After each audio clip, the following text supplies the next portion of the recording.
Hey guys, welcome back to the channel. This is story about what if Naruto fights back against the council part 1. Before I start, please do support for more amazing content and comments for part 2. Do consider to subscribe my channel and share my video to your friends and check out the description as well. Let's start the video. The day was October the 10th, and the time was evening. Uzumaki Naruto ran through the streets of Konohagakure, which were unusually empty. The feast and festival celebrating the Yondaime Hokage's defeat of the nine-tailed fox had just ended, and only a few people were yet filtering out of the great square. Naruto had not attended the feast, because none of the merchants with their booths would give him any food. He had eaten earlier, and now just ran, getting to know the village better and better. The lack of glares and quiet curses was also an advantage. The sort of people who left the feast early were usually in a hurry, and few of them would take time out of their busy schedules just to make life unpleasant for the village pariah. Today had been a good day, reflected Naruto. It was his birthday, and as always the old man had shown up at his apartment to tell him happy birthday and to give him a present. This year, in honor of his entering the Ninja Academy, he had given him a very nice kunai with his name engraved on the handle, below the wrappings, which Naruto had immediately taken to the academy throwing range to practice with. It felt better in the hand than the academy kunai, even the ones he got when Irika-sensei handed them out, and while he was still unable to reliably hit anything with it, he hoped to become better quickly. It was definitely a requirement that a Hokage be able to hit things with kunai.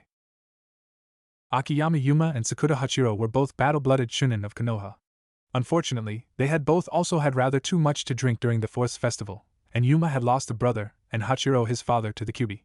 So when the demon brat ran full tilt into Yuma and fell on his butt, either were inclined to forgive him. "Hey Yuma-san, look who it is," said Hachiro in a menacing, but slightly slurred voice. "It's that kid," replied Yuma, his emphasis unpromising. That kid had just gotten up and was in the process of dusting himself off, when looking up he saw the two shinobi looking at him menacingly. "Oh. Sorry, Ninja-san," he said, looking quickly between the two. "Sorry, he said Yuma. I wonder if he's really sorry, Hachiro-san?" Hachiro seemed to cut himself off. "Brat. I bet he's not." "Let's see." Yuma leaned close to Naruto. "Are you?" Naruto jumped backwards, waving his hands in front of him. I am. Sorry." He attempted to dodge around Yuma and continue on his way, but the Chunin's extended arm halted him. "I have to go, Ninja-san," he said, a minor note of fear entering his voice. Yuma pushed a bit of killing intent at the boy, expecting an immediate reaction. Seeing none, he increased the level until he was almost sweating, and was finally rewarded with a flinch. "You're going nowhere, brat," he said in a low voice. "You see, I think there's a good bit of Konoha who wouldn't be too sad to see you dead. And you just ran into me. I think I'm going to call that assault." Hachiro, who had moved around behind Naruto, spoke from directly behind his ear. "You kill him now, it'll be self-defense, won't it, Yuma-san?" "I reckon it will, Hachiro-san." Yuma picked Naruto up by the front of his orange jumpsuit. He flailed his limbs about, but to no effect. No one seemed to object to this treatment. If anyone nearby would have stirred themselves to save the demon brat, none of them were ninja powerful enough to take on the two Chunin. He moved into a small alley between the buildings, Hachiro following him. The beating was quick and brutal. Yuma punched Naruto in the face hard, while still holding him, then slammed him into the alley wall and hit him again. Naruto was still struggling, but without any real purpose. The academy training had gone out of his head with the first blow, and even if it hadn't, nothing in the academy taijutsu prepared him for being lifted off the ground one-handed. A flailing kick, without any intent behind it, went towards Yuma's groin. He easily blocked it on one leg, and grinned nastily. "There's another count of assault there. What do you think?" Hachiro was standing between Naruto and Yuma and the alley entrance, facing them. "So it seems, Yuma-san," he said. Yuma shifted his grip, gaining a better purchase on the jumpsuit, and hit Naruto knife-handed in the collarbone. It snapped with an audible report, and Naruto screamed. Then Yuma dropped him. His legs folded, and he fell to the ground, shifting the ends of bone against each other, and dragging out another scream. Naruto's shoulder was on fire, and hot pokers were being inserted into it with every breath. His lip had split and his nose was bleeding from the first strikes, and he curled protectively around his shoulder almost on instinct. An indistinct cry of "Die, demon!" came from above as a foot smashed into his arm, both bones breaking, and another wave of pain crashed through his mind. His right leg was next, then his left foot. Then his ribs exploded, pain dwarfing anything he had felt before, and he fell into merciful unconsciousness. Being unconscious, he did not see the figure, still in formal robes and hat from the Yondaime's festival, appear suddenly at the alley mouth. He did not see the two ninjas who had been beating him turn pale in fright and attempt to run away. He did not see them both caught before they had taken 2 steps apiece, and knocked out with frightening efficiency. The Sandaime Hokage, once called the god of shinobi, could barely rein in his rage enough to only knock the 2 Chunin out, rather than kill them immediately. He stared at their unconscious bodies for a moment, his hands shaking, then turned to their victim. Naruto had been knocked out a few blows ago, and each blow had broken bones. He bent over him, made as if to lift him up, but stopped after seeing the way his arm twisted, sickeningly at the motion. Instead, his face weary, he formed a sign and 2 copies of him appeared by his sides. Without any words, they dashed away over the rooftops, one to bring a medical team with a stretcher, one to bring the Anbu and Ibiki. The original stood still in the alley, watching Naruto and the 2 Chunin. A glint of metal caught his eye, and he bent over and picked up the kunai he had given Naruto earlier that day. Putting it away, he stood again. At least Naruto would not lose that gift as soon as it was given. Naruto woke up in a bed in the hospital. He had been here several times before. He seemed to have more accidents than most children, but he had never been this badly injured before. There was no pain in, well, anywhere, when from what he remembered of what the ninja had done to him he should have been hurting all over. In fact, he should have been dead, if they continued. He couldn't imagine why they had stopped. There was no pain, but the lack of pain was more pronounced in some areas than others. His left foot was particularly not painful, and the feeling, while not painful, was unpleasant. Keeping his left leg carefully still, he tried to sit up, but there was a burst of not pain in his ribs, and he hastily lay down again. He looked around the room. His field of view was limited by the fact that he could not sit up, but he could see the upper half of a wooden door on the wall to his right, and the back of a chair in the small area of room not occupied by the bed. The walls were white, the door was unpainted. Everything was completely unremarkable except for that line on the door. It was irregular and thin, not quite as thick as the gaps between the planks of the door, but more noticeable because it broke their pattern. It traced from a point midway between the top corners of the door in a wobbly curve downwards before leaving his field of view, and another branched off it about halfway up and traced its own line to near the upper hinge. Naruto turned his head to get the door more fully in sight, trying to discern why the door had that particular pattern on it. Was it a flaw? Had paint spilled on it at some point? Then he noticed that the wall around the door bore some similar lines, though they did not continue the ones on the door. Then it seemed that they continued all over the walls and ceiling, no square meter of drywall without its wending, mysterious line. Naruto could have sworn that the walls had been blank when he first looked at them, but the lines had certainly not just appeared. The feeling was more like a realization that they had been there all along. He sat up.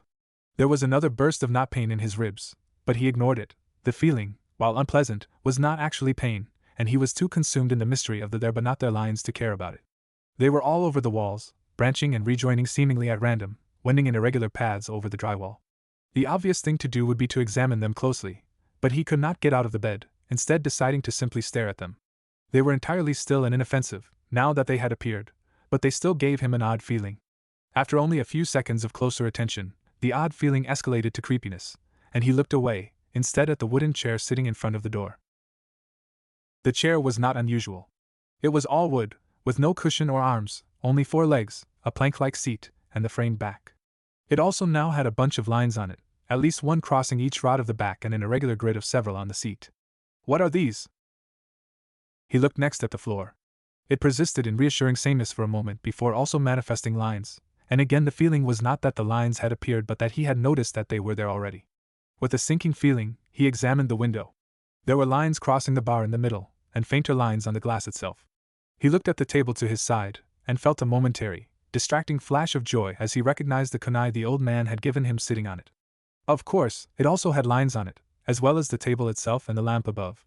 He looked at the sheets, and there were thin lines running up his covered legs. He looked at his arms, and they were crisscrossed by the same lines, which had certainly not been there when last he looked. He would have guessed that the Chunin had chosen to follow up the beating with a game of Scar the Pariah, had they not obviously been the same thing as on the walls, the ceiling and the door.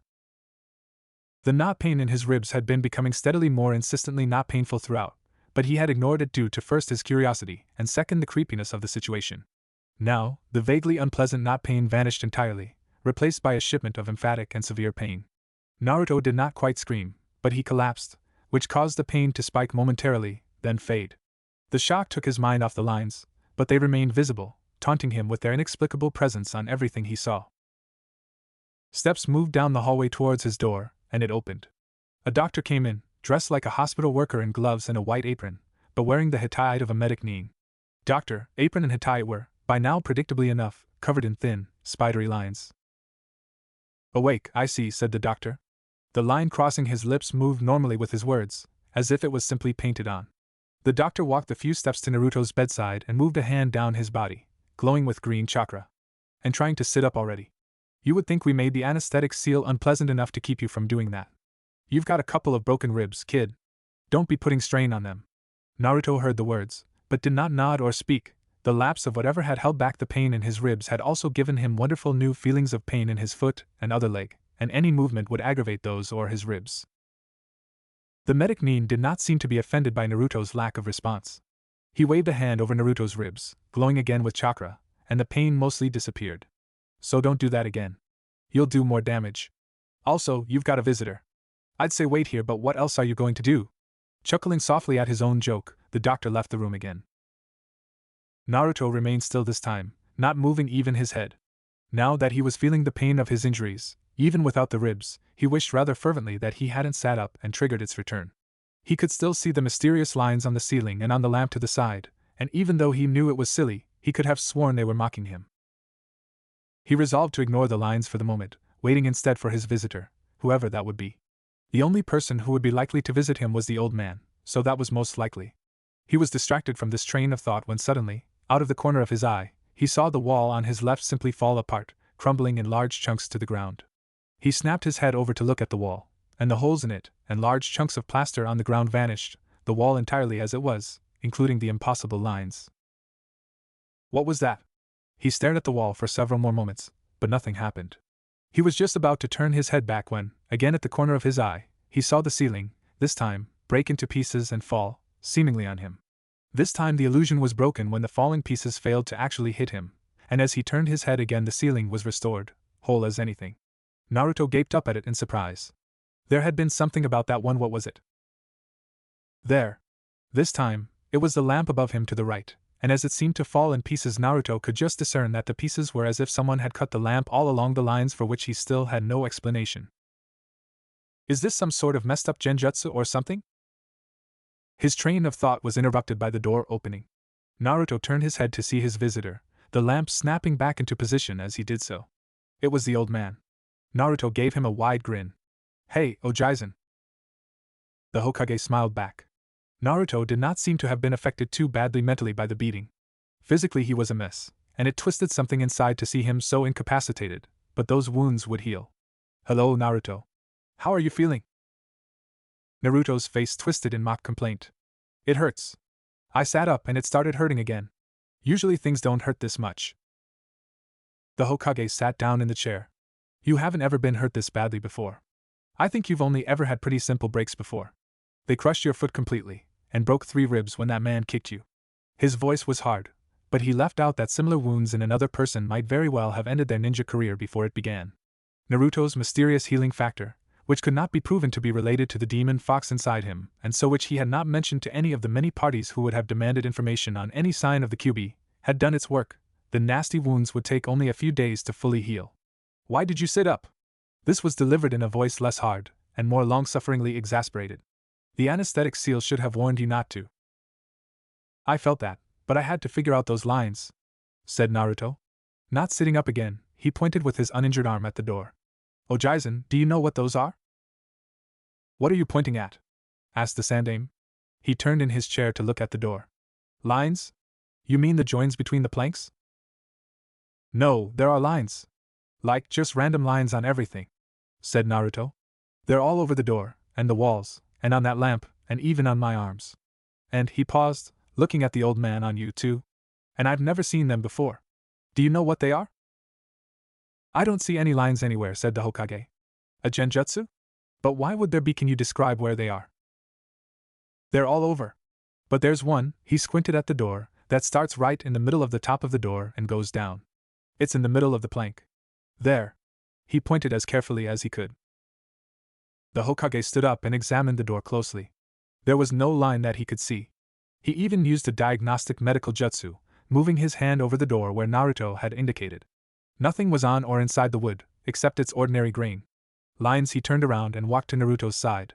I think that someone might have put a genjutsu on you to see those lines, though I can't imagine why anyone would. It seemed like it wasn't hurting him. After all, and anyone who wished Naruto harm would have done something worse than what seemed like an absurdist prank. I'm going to try to break it now. Tell me if you see anything. He raised one hand to his face in the half-tiger seal and pushed a carefully measured amount of chakra, enough to break any illusions on anyone in the room, at least. Kai! Naruto looked around the room. I still see them. What do you think they are? The Hokage sat down again, perturbed. He was confident that the boy wasn't lying. It was unlike Naruto to lie, and the only motive he could have had was, again, some kind of prank. Which, of course, was like Naruto, but his pranks usually involved fewer claims to see networks of lines on everything and more ludicrously oversized graffiti and strategically placed paint traps. And if the boy was, in fact, seeing something no one else could, and it wasn't a genjutsu, and it was an accomplished genjutsu master indeed who could create one that would resist even his first attempt at dispelling it, then it was, by simple common sense, likely to be related to the fox. But Jinchuriki were not unheard of, and while it would hardly be in the interest of any village to release detailed information on their Jinchuriki's abilities, Ibiki and Jiraiya's most excellent intelligence networks would have picked up any hint of a rumor of a dojutsu component to the powers of any Jinchuriki. Was the fox, or Minato's seal, different somehow? His train of thought was interrupted by Naruto waving his good arm at him. Hey Ojaizen, what do you think they are? You went all quiet. The Sandaime smiled at Naruto. I was just thinking. I don't know what they are, but if you see anything else that seems related to the lines, let me know. Naruto replied immediately, with his usual enthusiasm. Well, I was seeing this stuff right before you came in, where if I looked at the same thing for too long it looks like the stuff in the corner of my eye is falling apart, but then if I look at it it goes back together again, but when it falls apart it looks like it got cut along all the lines. So I thought it might be a genjutsu too, but I guess it's not, right? The Hokage frowned. Things look like they're falling apart along the lines. That's odd. I've never heard of anything like it. What does it look like? Naruto focused on the ceiling above for a moment. Then, suddenly, he flinched to his right and glanced left with a perturbed expression on his face. It looks like just all of a sudden someone came in here with a saw and cut the wall along all the lines, except really fast, and the pieces are falling to the ground and I can see the other side of the wall. But then when I look at it it goes back to where it was. Interesting. Can you tell me what you saw on the other side? Did you get a good look? Not really, but it's a room kind of like this one, and it looked like there was someone in the bed. The Hokage sat back and wondered. Presently, Naruto looked back at him. Ojaizen, how long is it going to take for this to heal? I don't want to be stuck here forever. You should notice improvement just today, if you pay attention. You can walk a little tomorrow, and be out of here by the end of the week.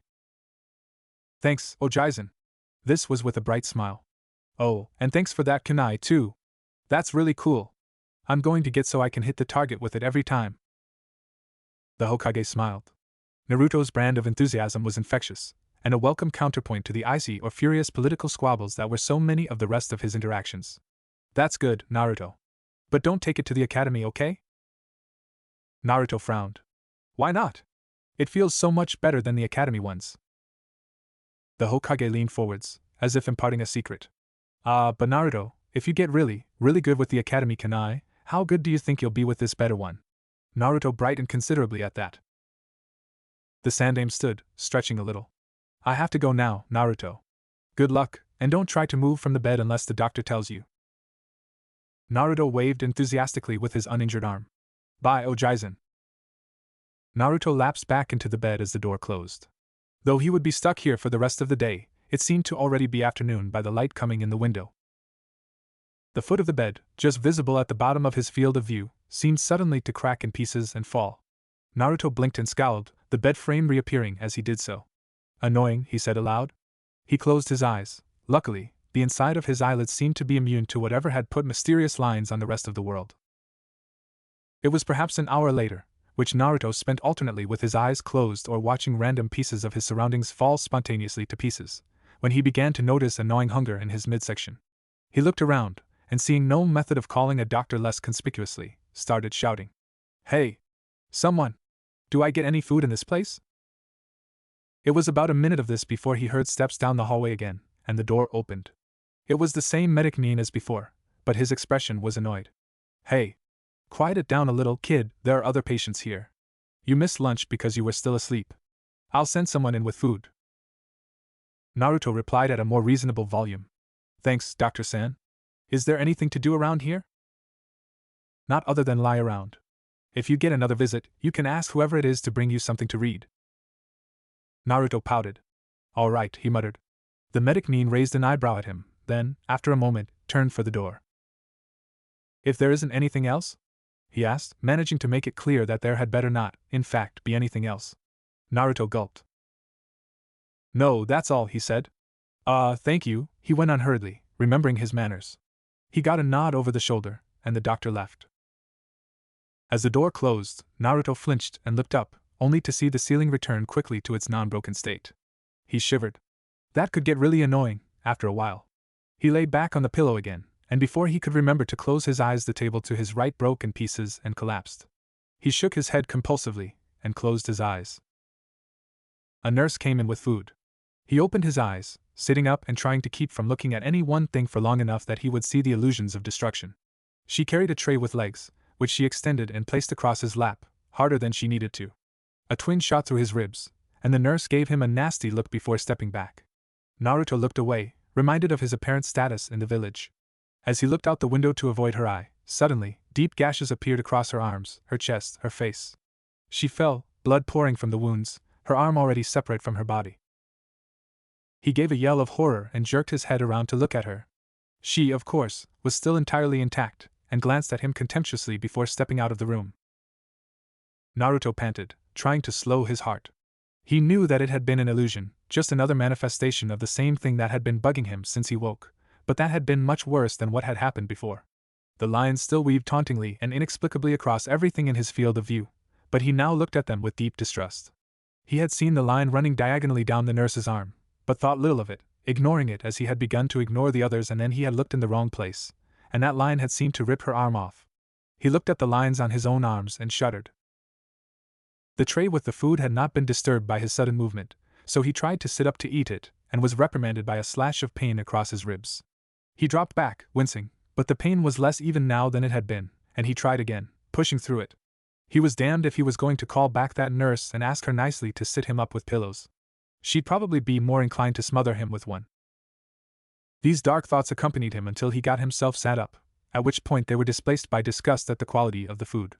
There was a thin, stringy and tough cut of some sort of unidentifiable meat, a glass of watery milk that was pale blue around the edges, and a mound of something that might, at some point, have been a salad green, but had been tortured to the point of losing its form entirely.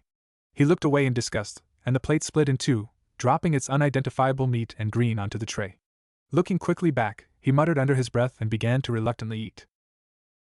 He was reluctant to shout again, but it was nearly another hour after he had finished, and no one had come to remove the tray.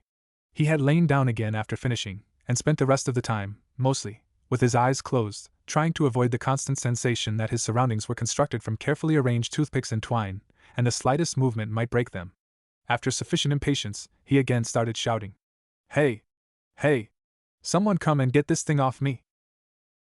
The medic Nin came in rather more quickly this time, and glared at Naruto. What did I say about the shouting? Well, no one was coming to take this. And I can't quite sleep with it here. He pointed at the tray. What? The nurse was supposed to, well, of course she didn't. Of course. Blasted unprofessional, the medic began swearing under his breath and removed the tray. Listen, kid, don't shout anymore. I'll be right back with something. He left the room, Naruto already having closed his eyes. He didn't want to see anyone else gutted by illusory lines. The medic returned several minutes later carrying a two-way radio set. Naruto opened his eyes as the door opened, but carefully looked straight at the medic Nin, hoping that would keep him from being a subject of Naruto's personal illusion of death. The medic left it on the table next to the Hokage's kunai. Naruto could reach it by reaching over with his good arm. Don't bother talking, just press this button.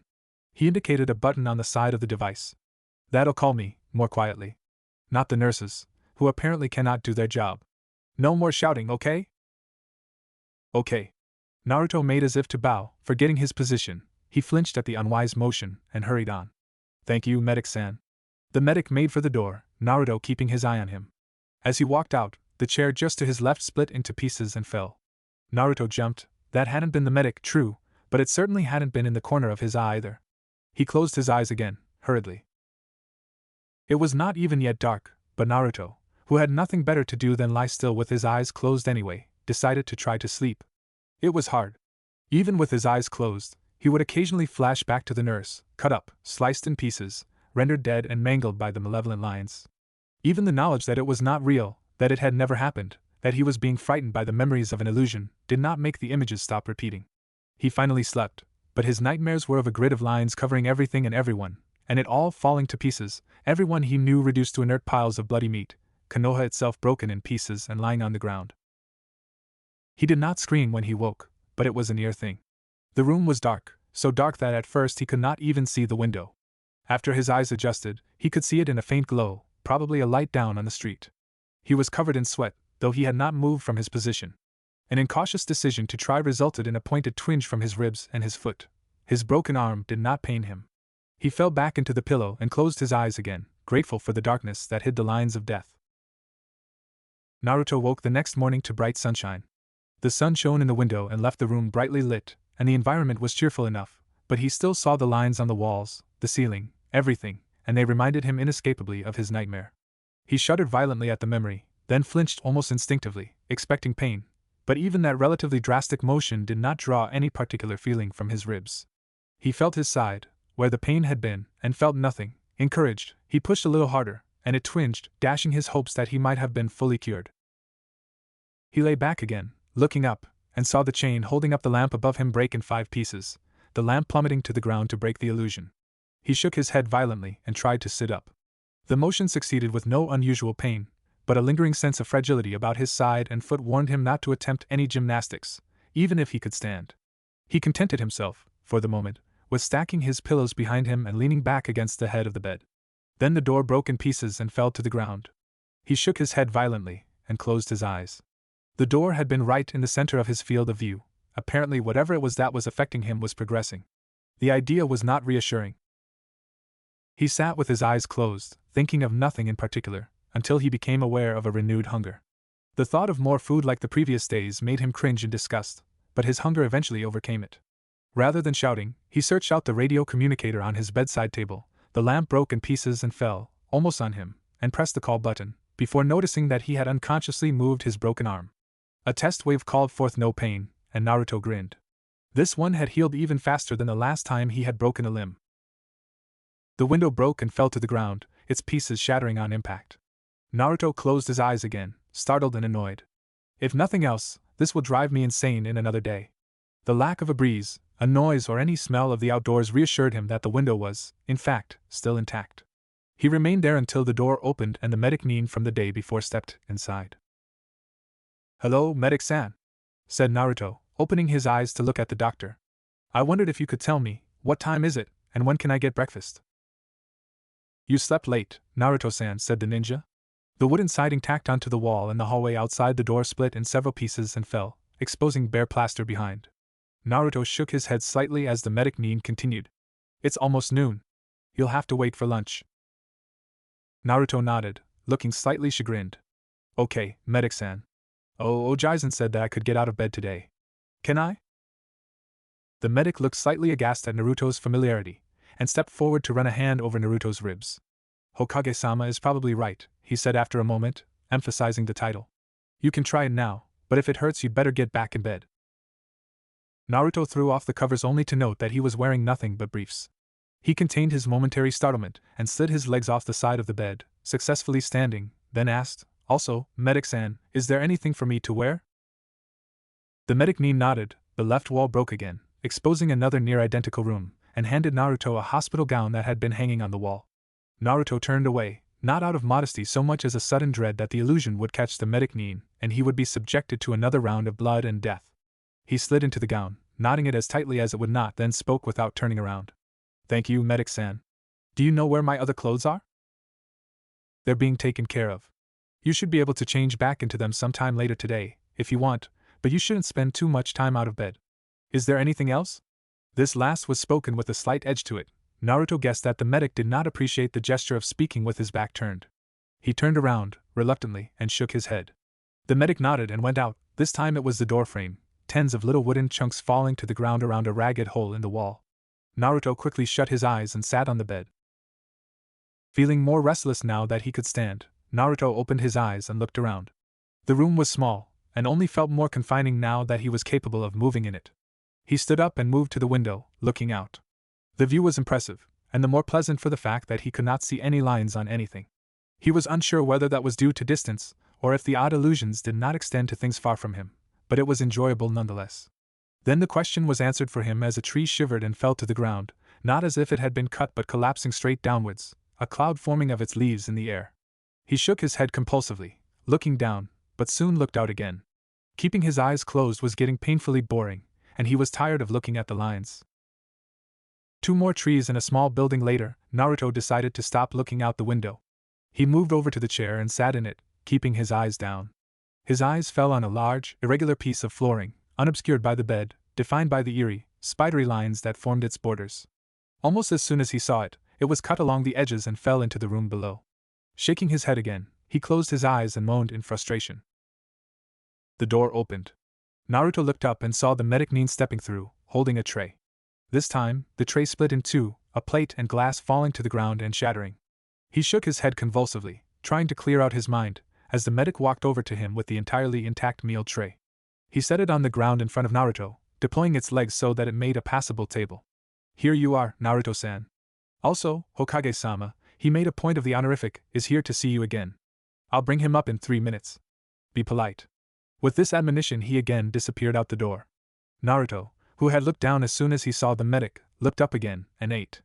The food was no better than it had been the night before, but he was hungry enough not to care. The door opened just as Naruto finished eating. He looked up. The doctor was holding the doorknob, and he could see the old man standing behind him.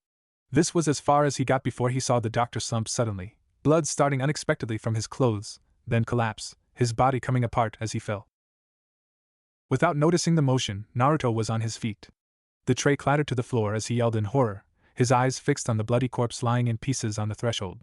Then it vanished. The doctor rushed up to him. "Naruto-san. What's wrong?" Naruto was hyperventilating, his mind still occupied by the image of that same doctor in pieces on the floor. "What's wrong?" The Hokage came up behind, pushing the doctor aside with one arm. He knelt in front of Naruto, his hands on the boy's shoulders. "Naruto. Breathe. Calm." He reinforced the words with a slight genjutsu, one that would force his words to break the cycle of panic in Naruto's mind. The boy had closed his eyes immediately after screaming, and they remained closed as he calmed down. He took nearly a minute to slow his breathing to normal before he responded. "Ojizen, I told you about the lines, and things breaking along the lines, and it's getting worse, and I just saw the doctor get cut up and there was blood and he fell down." Naruto's words became more and more frantic as he spoke, until the Hokage again applied the genjutsu. The next words were calmer. "I keep seeing everything break, like the chair and that lamp and the wall and the floor and even a bunch of trees outside, and then there was the doctor, and the same thing happened with a nurse yesterday." The Hokage waited until his words ceased and his breathing was even before replying. "It's all right, Naruto. No one is dead. I know it's hard, seeing something like that, but no one is dead. You don't need to worry about it." He was beginning to reconsider this being a genjutsu someone had laid on the boy to hurt him. It had seemed harmless enough the day before, but this was entirely different. Naruto opened his eyes, having apparently stopped panicking, but his fists were clenched and his voice was tight. "Ojizen, this is getting bad. It's not so hard when there aren't people around, but I just can't look at people, I guess, because they might." Like he trailed off. "Naruto, it's all right. I'm going to try to find out whether it might be a genjutsu that's more subtle than I've usually seen. Can you stay here quietly until I get back?" Naruto nodded, his fists still clenched. Then he sat down again, looking up, and suddenly screamed again and closed his eyes. The Hokage sighed, hating to see the boy in pain, and spoke to the medic Nin. "Listen, I think this might be a genjutsu that someone's put on him. I'm going to go look into that. Try to make him comfortable, but don't stay in here unless you need to. It makes it worse for him." The medic nodded, his expression puzzled but resolute, and the Hokage walked out the door, seeking the one person in the village who was probably more skilled with genjutsu than himself. Naruto sat on the chair, his eyes closed, his head down, his hands shaking in his lap. The images of the dismembered bodies of the nurse from the day before, the medic Nin who had brought him his meals, the Hokage himself, kept running through his head. He heard the medic grab the tray from in front of him and leave the room, but the awareness was second to his near panic. He didn't know what was happening, and he couldn't leave like this. It would be torture just to walk down the street. He slumped down in the chair, keeping his eyes closed. "What's happening? Why is this happening?" The door opened. He looked up, opening his eyes, and suppressed the urge to slam them shut again. The Hokage entered, with someone behind him. The doorknob split from the door and fell in pieces. He forced his attention back to the newcomer. It was a woman with long black hair, wearing a Konoha Hittite, and as he looked again he noticed that her eyes were distinctly red. "Kurenai-san, here he is," said the Hokage. He stood to one side, and his face was tired and sad, more so than Naruto had ever seen. This time it was his hat, showering the Hokage with strips of cloth. Naruto almost laughed. "I tried a simple dispelling, but it did not react. I cannot think of anything that it could be other than a genjutsu, unless." Here he gave her a very significant look. She nodded and stepped forwards. Then it happened, just as it had before. The woman suddenly tensed, then slumped, then blood began to show along the lines that had adorned her body. She collapsed in a pile of blood, her limbs separating from her body, her hands and feet mangled, and then the illusion broke. He bit back a scream this time, with great difficulty, but could not hide his tensing up or the sudden look of horror that crossed his face. The woman, Kurenai, stopped, bit her lip, then stepped forward, knelt, and put one hand on his head. "Try to remain calm, Naruto-san," she said. He slowed his breathing, feeling an odd sensation that he could only describe as pins and needles of the mind. The feeling persisted for some seconds, until Kurenai removed her hand. She frowned, then stood up. "Can you point out where you see one of these lines?" Naruto pointed to the nearest line, which was on the floor. Kurenai ran a hand over the area, checking it carefully, then raised one hand in a seal and muttered "Kai." Nothing seemed to change. The line that he had just been focusing on to point out its location split, pieces of the floor falling into the room below. Turning back to Naruto, she put her hand back on his forehead and said again, "Kai." Again, there was no change. Kurenai turned to the Hokage, standing. "I'm sorry, Hokage-sama. I can't find any genjutsu here. I don't know what to say." She looked at Naruto. Her Hittite split in 5 pieces, 2 of them falling, the other still held to her headband by the rivets. "He's obviously seeing something that hurts him, but I can't find any external influence. Might it be?" The Hokage nodded. "It most likely is. I don't know what to do here. We need Jiraiya. He might be able to tell us if the seal was broken somehow." This time it was Kurenai again. She collapsed in blood, dying. Then the illusion broke. Then the Hokage. The blood was mostly concealed by his long robe of office, but it was painfully obvious that his body was split in pieces. Then the illusion broke. Naruto shot to his feet, involuntarily, clenching his eyes shut. "No!" The shout was wild and angry. Opening his eyes again, he looked around, a little wildly, seeing lines. They covered the floor, the walls, the bed, even Kurenai and the Hokage. Looking at the latter two, he flinched away, remembering the sight of their mangled bodies. His eyes fell on the table at the side of the bed, and he darted over to it, snatching up the kunai the Hokage had given him. "Damned lines!" Lifting it over his head, he slammed the point of the knife downwards into the line crossing the tabletop, expecting to embed it in the wood. Instead, it skipped and skittered along the surface, tracing the line almost unintentionally, and the table fell in 2 pieces. Naruto waited for the illusion to break, for the table to reform as it already had so many times. It did not. He shook his head wildly, clenching his eyes shut and then opening them. The table was still broken. It had split in half directly along the line he had cut. The pieces still had lines on them. None of the fragments of anything he had seen break still had any lines. Almost curiously, he ran the tip of the knife over another line, this one on the table leg. The leg broke in 2. The radio the doctor had given him lay forgotten in the fragments as he did it again, with another leg. It broke in 2. The illusion did not break. It was real. He knelt in the wreckage, almost laughing. It was too much. The nightmares were coming true. What are they? What are they? Almost beneath his notice was the Hokage's hand seal, or his spoken word. Kokwanjo no Jutsu. What was not beneath his notice was the sudden darkness that engulfed the room, sudden and absolute darkness, with no furniture, no walls, no people, no lines to torment him. He dropped to his knees in release. He felt hands on his shoulders, felt a hand gently remove the kunai from his loosened grip. Felt himself lifted up and laid on something soft. He did not care. He shouted, no longer knowing if he spoke in truth or only in his mind. What are the lines? A presence filled his mind, oppressive with its power. He saw red all over, even as he still perceived only the blackness of the Hokage's jutsu. A voice spoke, awful in its malice, but somehow tempered. Was that amusement? They are death, whelp. The churning dread that had taken over Naruto's mind was submerged in a new fear, less panicky, less insane. He did not reply intentionally, but whatever filled his mind took his confusion for an answer. The lines are death. You see with my eyes. How do you like it, whelp? There was a heavy, gloating amusement in the words. Naruto quailed. He could still perceive the darkness around him, soothing balm after the horror before, but somehow overlaid on it was a fiery red, and he could feel the presence of an enormous power, heavy with malice. He rallied his strength to respond. What are you? The question brought on a roar of laughter. You do not know? What was the blonde idiot doing? Oh, this should be very, very interesting. The laughter faded slowly, and the presence with it. Only darkness filled his vision now, and Naruto's overtaxed mind let go and slept. He woke again, and again it was daylight. It had been barely afternoon when he had freaked out the day before, so, he deduced, he must have been sleeping a long time. He was suddenly full of energy and restless, in a way that even his extreme boredom the 2 days previously had not exceeded. He bounded out of the bed, noticing that he was still wearing the hospital gown. He looked around, and saw a flash of orange on the chair. It was his clothes. He changed into them quickly and looked around. The bed was rumpled with his quick exit, and a cheerful patch of sunlight sat on the floor. It took him a moment to realize why everything looked so happy. There were no lines. It took a moment for this development to sink in, and when it did he laughed out loud with delight. No lines. No more of everything he saw falling apart. It had not been real. He could forget about it. The table beside the bed was sitting on the ground, the top split down the middle, 2 of its legs sheared in half. The surfaces were eerily smooth, not split down the grain, but simply cut, perfectly, as if by a knife sharper than a hair. Okay, maybe he couldn't forget about it. Still in the wreckage of the table was the radio communicator that the doctor had given him 2 days earlier. Naruto picked it up and pressed the call button.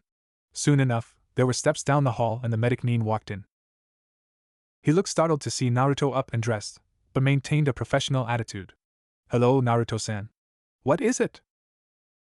Hey, medic-san. Do you know the time? And when can I get out of this place? It's 9 in the morning, congratulations on getting up early for once. And let's see. The medic Nin approached him. Naruto grinned at being able to maintain eye contact without fear of the man falling apart in front of his eyes. After a fairly comprehensive chakra scan, the doctor stood up, shaking his head. Impressive. Truly impressive. Only 3 days, Naruto-san, there's no reason why you can't go now. I believe they are holding some of your affairs at the Hokage's office, so you should check there before you go home. Naruto smiled brightly. Thanks, medic-san. 15 minutes later, Naruto was near the Hokage's office door. He ignored the disapproving look of the receptionist to walk straight up to it and listen for a moment. Not hearing any voices, he simply walked in. The office was as he had seen it before. The old man was sitting at his desk, doing some form of paperwork. He looked up and smiled to see Naruto. Hello, Naruto. You're here for this, I suppose? He held up the kunai that had sat at Naruto's bedside the 3 days before. Yeah, thanks. Naruto took the knife and stowed it in a pocket, making sure to keep the blade away from his skin. But I had some questions. Yes? Said the Hokage, sighing somewhat, as he thought he could guess what the questions were. I woke up this morning and it was all gone. The lines, everything, Naruto said. But yesterday, once you had me in that darkness jutsu thing, he wiggled his fingers to illustrate, I saw something kinda weird. The Hokage tensed. What was that? It was like, there was this big red aura, and I could see all red even though I still just saw the darkness from the jutsu, right? And then this voice talked to me, when I was going crazy and yelling what are the lines, and it said something like the lines are death, and you see with my eyes. And it was just, weird. So do you know anything about that? The Hokage sighed further. He had hoped to postpone this revelation until far later, but the demon fox was already, apparently, inside Naruto's mind. It was only fair to tell him what was happening. You see, Naruto, this is going to take some explanation. Naruto began to fidget again as the Hokage finished explaining. The demon fox? Really? Yes, Naruto. You have to understand, the Yondaime had no other option. He did not choose to do this on a whim, and he sacrificed his life to do it. Naruto nodded. Yeah, I get that, but is that why everyone seems to hate me? Because the fox is in me? Why? The Sandaime sighed again. You have to understand, Naruto, that most of the people who hate you for this are civilians. They don't quite understand the idea behind the seal. They simply know that you hold the demon, and they think that they are getting revenge on the demon by attacking you. And because my law prevents them from telling anyone or inciting hatred directly, they just what they do. Naruto nodded grimly. I do. He sat quietly for a moment. But this whole thing with the lines, that wasn't expected, was it? No. The fox said that you were seeing with its eyes, but we don't know why that would happen. It could be. The Hokage was silent for a moment, then continued. The fox makes you heal faster than normal people, Naruto. You healed from some very terrible injuries in only 3 days, and part of that was taken up by your adverse reaction to the lines. This drew a sheepish grin from Naruto. We don't know, but it may be pushing its chakra out to heal you there. Perhaps pushing enough to heal you from such a nasty beating activated you seeing like it does somehow. We don't know. Naruto sighed. He shook his head. Ojaizen, I don't want to be a bother, but this, will it come back? Even now that it's gone, that was, he shuddered. I didn't like that at all. The Hokage gave him a sad smile. I don't know, Naruto. I can only speculate. I think that if you avoid such injuries, they should not recur very soon. Your healing is quite remarkable, and to provide such results must take an enormous amount of power. That this power should carry along such an effect is not surprising, I suppose. It is a demon, after all. He sighed. Naruto. If you see them again, come to me. Should you begin having such symptoms again, I can place you in darkness. You may find this tedious, but it would be better than the alternative. Naruto nodded, slowly. It would. It still bothers me, though, that it happens. I mean, what else don't we know about the, he gestured to his stomach, seal thing.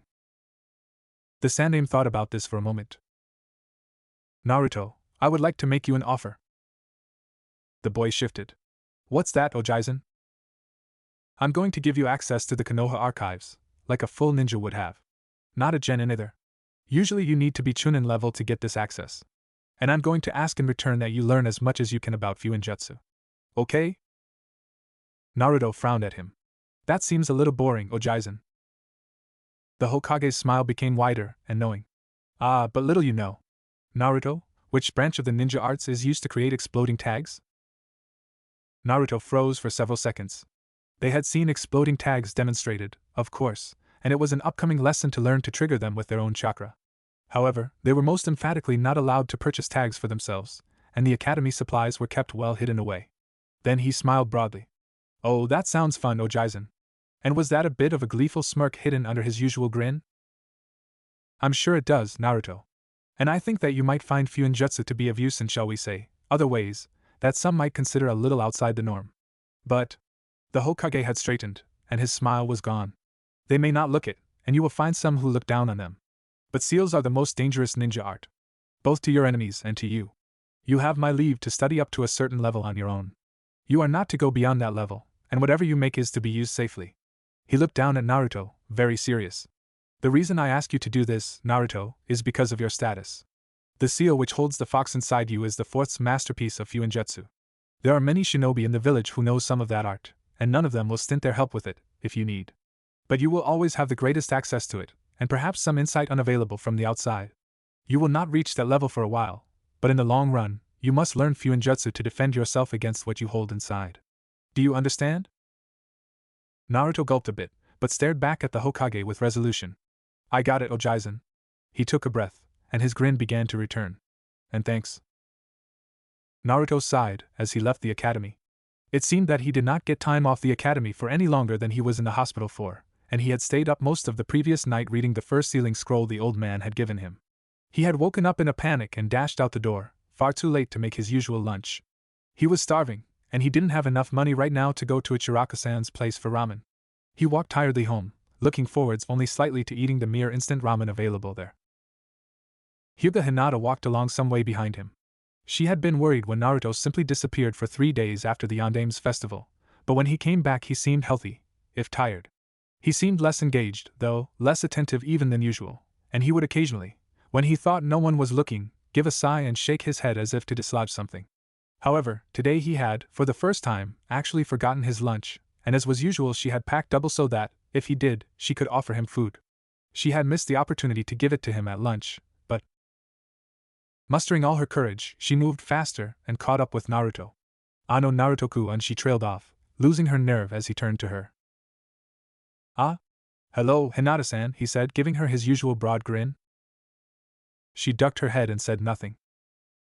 Hinata-san? He asked.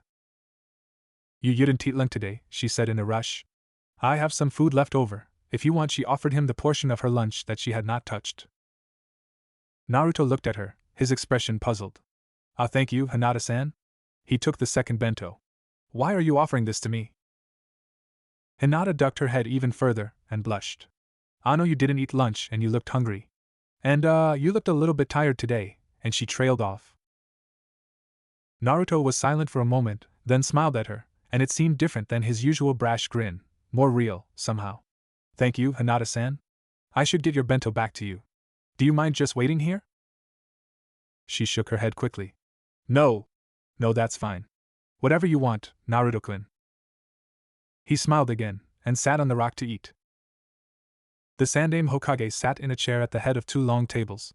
Along the table to his right were arrayed the shinobi half of Konoha's council. To his left were the civilians. To the right, each face was composed, except Nara Shikaku's, which was asleep. To the left, most of the faces were enraged. This is an outrage, sputtered the tall, portly civilian who stood in his place to the left. He had been speaking for the past 5 minutes, basically repeating the same points over and over. Firstly, that he had been foully burgled. Secondly, that there had been traps laid for him. Thirdly, that he was a citizen of Konoha, after all, and demanded some security. Fourthly, that the brat had gone too far this time. And fifthly, that said brat should be executed for the crime of, apparently, existing. The remainder of the civilians were not particularly happy either. Perhaps half of them bore the signs of having recently and hurriedly cleaned themselves off, including the indignant merchant who was standing, the owner, the Hokage recalled, of a moderately large bakery. As the loudmouthed man finished at long last, several other civilians spoke up, telling similar stories, less the burglary. It seemed that, early this morning, the owners or employees of many village retail institutions, notably, the Hokage noticed with remarkable grumpiness, those convenient to Uzumaki Naruto's route from his apartment to the academy and back, had entered their places of business to find crude trip-string traps linked, somehow, to storage seals containing large amounts of flour. The bakery owner had found a similar trap, then, after, the Hokage surmised, sputtering in rage for at least half an hour and repeatedly skirting the edges of his law regarding the Jinchuriki, discovered that half his latest shipment of flour, 4 barrels in all, was missing. It was now assumed that this was the source of the flour in the traps. After hearing the civilians out, and shutting several of them up with killing intent when they came too close to the word demon, the Hokage turned to the ninja side of the council. Have any similar traps been found on clan lands? No traps were laid on Aburame land. Aburame Shibi was unreadable as usual. No traps were laid on Akimichi land. Akimichi Chusa did not seem too concerned. Chusa poked at Shikaku, who was next to him. No traps were laid on Nara land. He went back to sleep. No traps were laid on Yamanaka land. Yamanaka Inoichi seemed almost amused. No traps were laid on Inuzuka land. There was no almost about Inuzuka-tsu's amusement.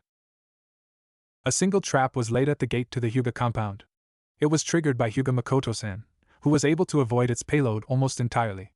The perpetrator was apparently unable or disinclined to penetrate the compound. Hyuga Hayashi tried for the usual Hyuga impassiveness, but some annoyance leaked through. The Hokage was unable to discern whether this was occasioned by the prank or Hayashi's constitutional objection to the civilian council shouting about things. And I have the previous report of its caretakers that a single trap was laid at the Uchiha clan compound. Thank you. Is anyone claiming damages from the traps alone? There was a clamor from the civilian side of the council, which the Hokage quieted after perhaps 30 seconds. I will clarify. Are there any claims of damages from the traps alone that amount to more than an hour's cleaning work? It is not the village's or the council's duty to compensate civilians for such trivial expenses. The Hokage was rather annoyed, and focused a bit of his annoyance on the noisemakers. The silence that followed was grudging, but silent nonetheless. Very well. Since it appears that none of the traps caused noticeable damages, we will close that matter there. Tsukuda-kuda. The annoyed bakery owner who had been venting earlier stood up. You have sustained damages equal to half of 1 weekly shipment of flour, correct? That amount, plus the expense of rush ordering another shipment, Hokage-sama. Very well. You will submit a bill of expenses to the Hokage's office, and you will be compensated in full. Are you satisfied? No, by Kami, I'm not satisfied. What about the brat? He can't get away with this. You are remarkably quick to assume the guilt of Uzumaki Naruto, Kuda-san. Though it was probably a decent assumption even without the Hokage's insider knowledge of what Naruto had been studying in the archives the past 2 years. The perpetrator will be found, and punished accordingly. This punishment does not concern you. You are being compensated. Are you satisfied? The man grumbled for a moment before replying. I am satisfied. Thank you. Now, that matter is closed. Are there any motions to bring before this special session? A man on the civilian side stood up. I move that, on the authority of the council, Uzumaki Naruto be put to death for the security of Konohagakure. The Hokage sighed deeply. The motion is heard. Votes will be taken in favor, opposed, or abstain. Civilian Council, vote. Predictably enough, the vote on the Civilian Council was overwhelmingly in favor. The Hokage noted a few carefully hidden smirks on the faces of the few who voted opposed. He spoke again once the vote had finished. The vote is logged. Shinobi Council, vote. Clan Aburame, opposed? Clan Akimichi, opposed? Shikaku did not even have to be poked awake this time. Clan Nara, opposed. Clan Yamanaka, opposed. Clan Inuzuka, opposed. Clan Hyuga, opposed. The Hokage gave Hayashi a sharp look. These motions usually gained his favor, which he returned without acknowledgement. Proxy vote for Clan Uchiha is in the hands of the Hokage. Clan Uchiha, opposed. The motion passes the Civilian Council. The motion fails the Shinobi Council. The motion is vetoed by the Hokage. The motion fails. The Sandaime side. The Hokage dismisses this special session on his own authority. Disperse. The shinobi all stood, nearly as one, and shunshined away. The civilians made their way out the door opposite the Hokage in a more conventional fashion, and the Hokage sat wearily in his chair for another minute, then left. Uzumaki Naruto walked into the academy, where there was an uproar. He would guess that few of his classmates had been up and about sufficiently early to actually see it, but the sight of perhaps 25 bleached white civilian merchants running frantically back home from their shops to wash off had gotten into the rumor mill with glee. As he walked into the classroom, a wave of, if not silence, less noise swept out away from his point of entry, those students who noticed his entrance and had inferred his responsibility becoming silent on seeing him. He ignored it, walking straight to his seat and sitting down. He noticed with some satisfaction that the stuck-up bastard was not yet present, probably still cleaning himself off. Hinata, sitting next to him, blushed slightly at his approach. Ah, Naruto-kun? He turned to her. Yes, Hinata-chan? Did you make the flower traps? He grinned at her. Now, Hinata-chan, would I do something like that? She looked down, but she was smiling, and there was almost a giggle in her next words.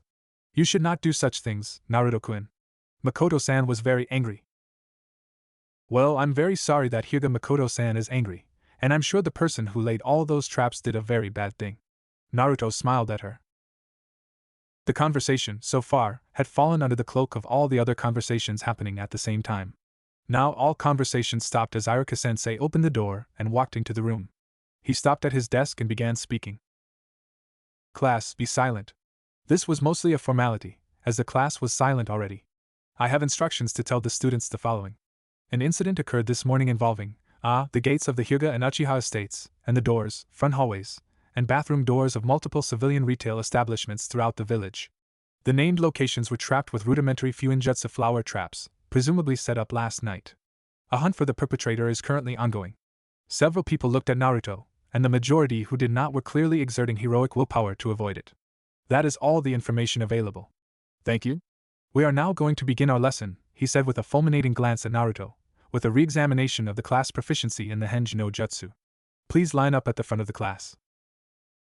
Several students gave Naruto mild glares at this, which he ignored. Everyone filed up to the front and lined up. It was at this point that Uchiha Sasuke walked in the door. His appearance was not rumpled in the least, for which Naruto had to give him credit, but he gave Naruto a nasty look as he took his place at the end of the line. Quiet repetitions of Henji filled the classroom as they filed up one by one to complete the jutsu. Naruto basically ignored the other students until it became his turn. He stepped forwards, the form he wanted held in his mind, Henji. The smoke cleared.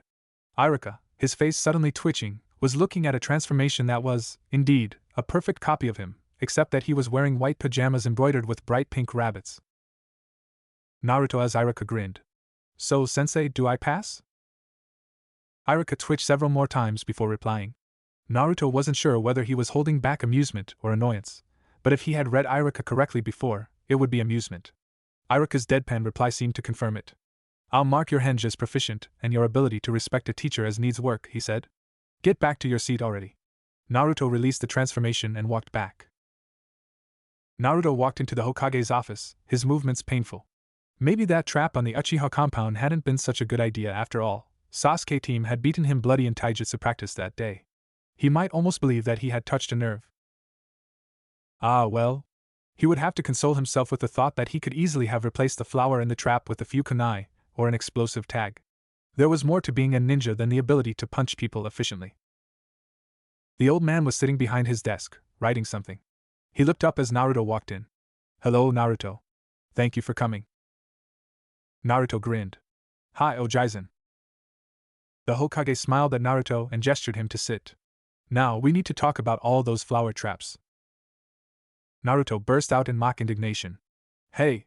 How do you know it was me who set those? The Hokage sighed. Did you? Well, yes. But I'm offended that you would assume I did. Your offense is noted and completely ignored. Now, back to the traps. Have you been going further than I gave you permission to? Trap seals are past that. You shouldn't be able to do anything with a seal without activating it yourself. Naruto smirked broadly at the memory. Oh yeah? No, I haven't been reading ahead. What I did was I used this old and kinda broken storage seal, and I wrote it on 2 different pieces of paper, and then when someone hit the tripwire it yanked them apart, so the seal just got really broken, and that old broken storage seal makes all its stuff like explode out if it's broken without chakra activating. So yeah? The Hokage smiled. Interesting. I would not have expected that. So, you haven't been going too far ahead, which is good. There's still the matter of the flower you stole. Naruto sighed. Ojaizen, the guy's an asshole. The Hokage nodded. I'm aware of that. I've been dealing with him in council all morning, thanks to you. Naruto rubbed the back of his head sheepishly. Sorry, Ojaizen. Asshole or not, Naruto, there are strict laws regarding ninjas victimizing civilians. I can keep you away from those because you're not technically a ninja yet. I wouldn't, if I didn't know you were deliberately targeting people who treated you shabbily. But in any event, I've guaranteed compensation from the village to the man who owns that bakery. In punishment for theft, Uzumaki Naruto, I am fining you by the amount which the village will pay in compensation. This payment will come in the form of half your living stipend and mission payments from now until the debt is paid. Naruto groaned. Ojisayan. The Hokage smiled. Off the record, Naruto, I think it was quite a well-conceived prank, and shows impressive knowledge of Fuinjutsu. However, if you're going to break laws, you have to be prepared to serve the consequence. Dismissed. Naruto got to his feet reluctantly. Hi, Ojaizen. The Hokage waved him out. Goodbye, Naruto. Naruto sat in the academy classroom next to Hinata, sweating. It was the day of the final exam, and Iruka had chosen the Bunshin no Jutsu for the technique to test on. Just my luck, the thing I've never practiced at all. Hinata was called first. She went off after quietly wishing him good luck. None of the people who were called came back, so he couldn't ask her how she had done. Drat, he fidgeted until he was called. Iruka-sensei and Mizuki-sensei were in the room alone, Iruka standing behind a table full of new Hittite, Mizuki beside him. Naruto walked up to the spot in front of the table. Iruka smiled. All right, Naruto, show me a Bunshin no Jutsu. You should be able to create at least 3 clones. Naruto gulped and concentrated. He formed the appropriate seals, then, concentrating chakra, he yelled Bunshin no Jutsu. He felt the chakra drain and, panicking lest he not give it enough, pushed more chakra at the technique. There was a sudden release, but it felt warped, somehow.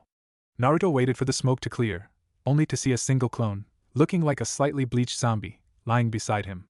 He groaned. Iruka had raised an eyebrow. Really? Your henge was better than that. Unfortunately, Naruto, this does not satisfy the requirements. You fail. Naruto groaned more loudly and walked out of the room. Naruto sat on the swing outside, dejected. He had failed. His life was just going along perfectly well, and then this happened. Why did he have to fail? Hinata had come up to him earlier, correctly interpreting his saddened demeanor. She had offered him good wishes, hopes to see him again. It was kind of her. She had seemed almost as dejected by his failure as he was. She, of course, had passed. Whether or not her actual fighting style would ever use anything so pedestrian as the Academy Jutsu, it would be the ultimate shame for any Hyuga to fail the Academy test. Naruto was sitting there, trying and failing to think coherently about what he would do next, when Mizuki-sensei approached him. You shouldn't blame Iruka-sensei, you know, he said. He's trying to ensure that you become stronger. I don't, said Naruto, his voice muffled by his arms. I know he couldn't have done anything different, it's just, I don't know what to do now. Ah, that's hard, said Mizuki. Having to stay back a year, not with your friends anymore, it would be a great pity. Naruto groaned. This seemed to be a common vocalization of his lately. I know. I just can't figure it out. I just wish I hadn't failed. Mizuki waited, just the right amount of time. Well, you know. Naruto sat in a forest clearing, a huge, elaborate scroll sitting in front of him. The Kage no Jutsu had been difficult to learn, difficult, indeed, but he had done it. In only an hour, too. He sat back, nearly exhausted and panting, but with a wide grin on his face. He could graduate now. He wouldn't need to skip a year, wouldn't need to fall behind. He could surprise Hinata-chan and make her smile. Fast approaching footsteps through the trees alerted him. Iruka-sensei jumped down from within them, landing on both feet in the clearing just ahead. Naruto grinned broadly at him, but there was something wrong. Iruka's face was tense, and he looked at Naruto almost coldly. Naruto! What are you doing with that scroll? Iruka-sensei, that's the secondary graduation test, isn't it? I learned a jutsu. Now I get to graduate, right? Iruka looked at him as if he had grown another head. Where in Kami's name did you get that idea? Mizuki-sensei told me. He said that if I got this scroll and learned a jutsu out of it, I could graduate along with the other kids. That wasn't. Naruto stopped talking in reaction to Iruka's suddenly horrified face. Naruto! Get out of here! Mizuki tricked you, he's using you to steal the scroll. Run! Naruto, suddenly horrified, looked around in fear, but it was too late. A volley of kunai flew out of the trees straight towards him. He was moving, but he couldn't move fast enough. The knives were going to hit him. Iruka ran at him and shoved him out of the way, taking the kunai himself. He was slammed back against the wall of the building behind, a kunai through his leg and another in his arm, breathing hard. Mizuki landed on a tree branch at the edge of the clearing. He was wearing 2 oversized shuriken on his back, and his face was twistedly triumphant. Iruka! I didn't plan for you to find him. But he grinned nastily, you're weak. I can kill you right after I kill him. He pointed at Iruka, then Naruto with a kunai. Iruka looked up, chest heaving, still standing. You call me, weak, but what does it say about, you if you're using academy students to do your stealing for you? Mizuki scowled, a horrible expression. Oh, I can recognize the thing's talents. Right before I do the village a favor by killing it. One last favor, won't it be nice? Naruto looked up suddenly. Mizuki noticed. Oh, the thing hears. Are you curious, brat? Curious why I call you that? He grinned dementedly. Curious why the whole village hates you? Curious why Iruka hates you? Naruto whispered. No. Mizuki did not hear. I'll tell you. Do you know what happened on your birthday, brat? 12 years ago, the 9-tailed fox attacked this village. The Yoname Hokage gave his life to defeat it, but he couldn't kill it, brat. He could only seal it. He sealed it into a child. You are the 9-tailed fox. You killed everyone 12 years ago. You killed Iruka's parents. They all hate you. Everyone hates you. Demon!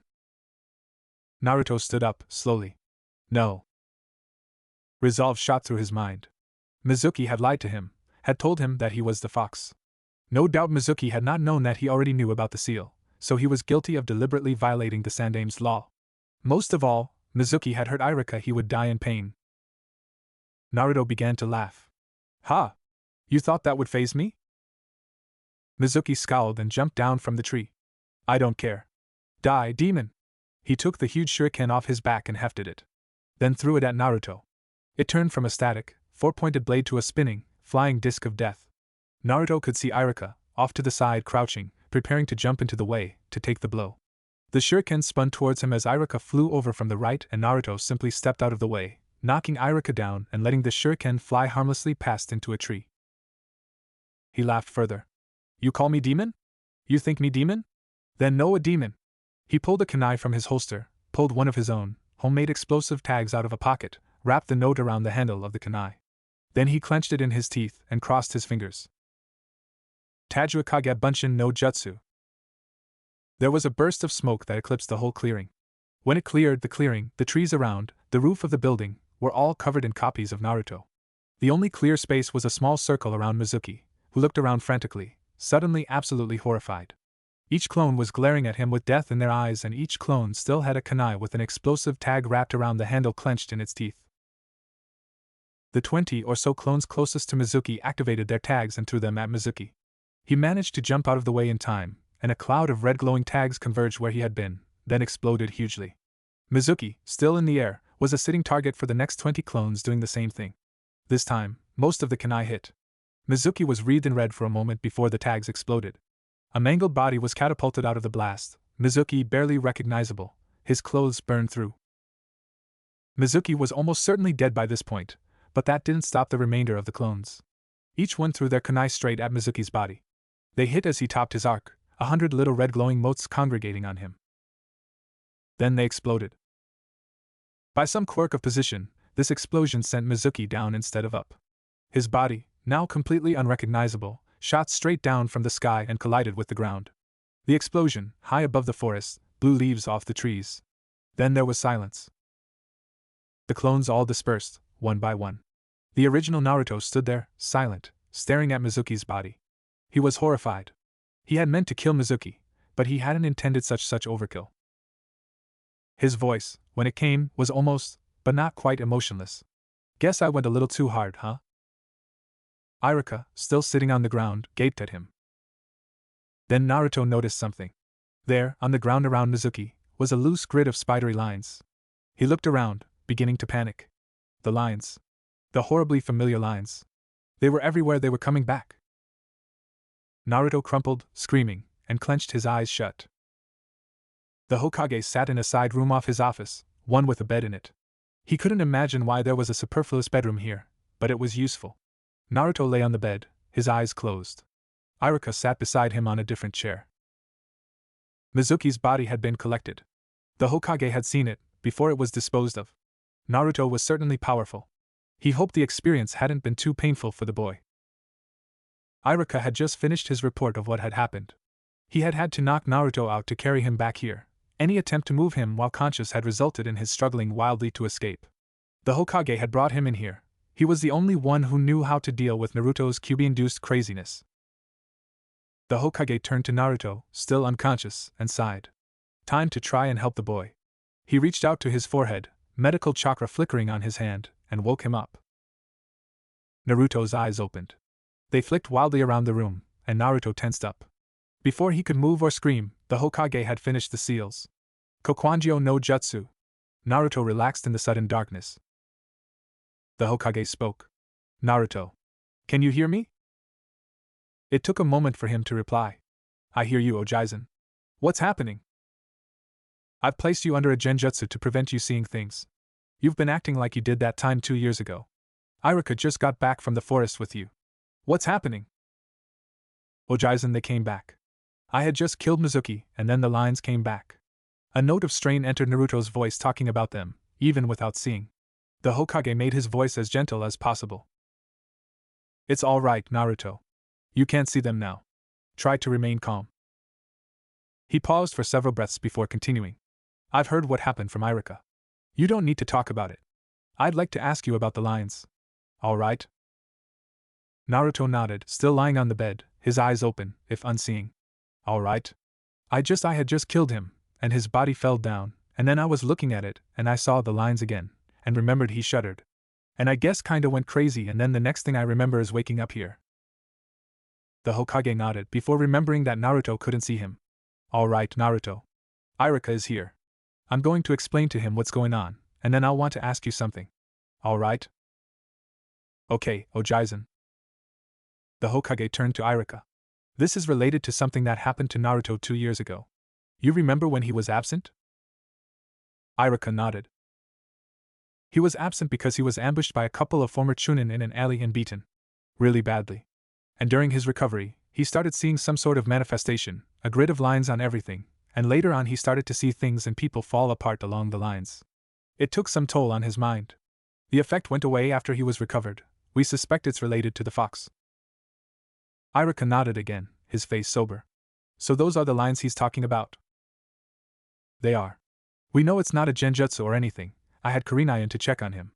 We don't really know anything about the effect, but it happened when he was healing up from the worst he was ever injured in his life and when he had just used up a whole lot of chakra, both times when you'd expect the fox's chakra to be active in him. And there's something else. He turned to Naruto and spoke. Naruto, something happened 2 years ago. You had just gone crazy, and you were able to cut up a side table with a kunai. Do you remember? Naruto nodded. Yeah, I do. That kind of convinced me it wasn't a dream, when I woke up the day afterwards and saw it still cut up. What about it? Naruto, I'm going to take the genjutsu off you now.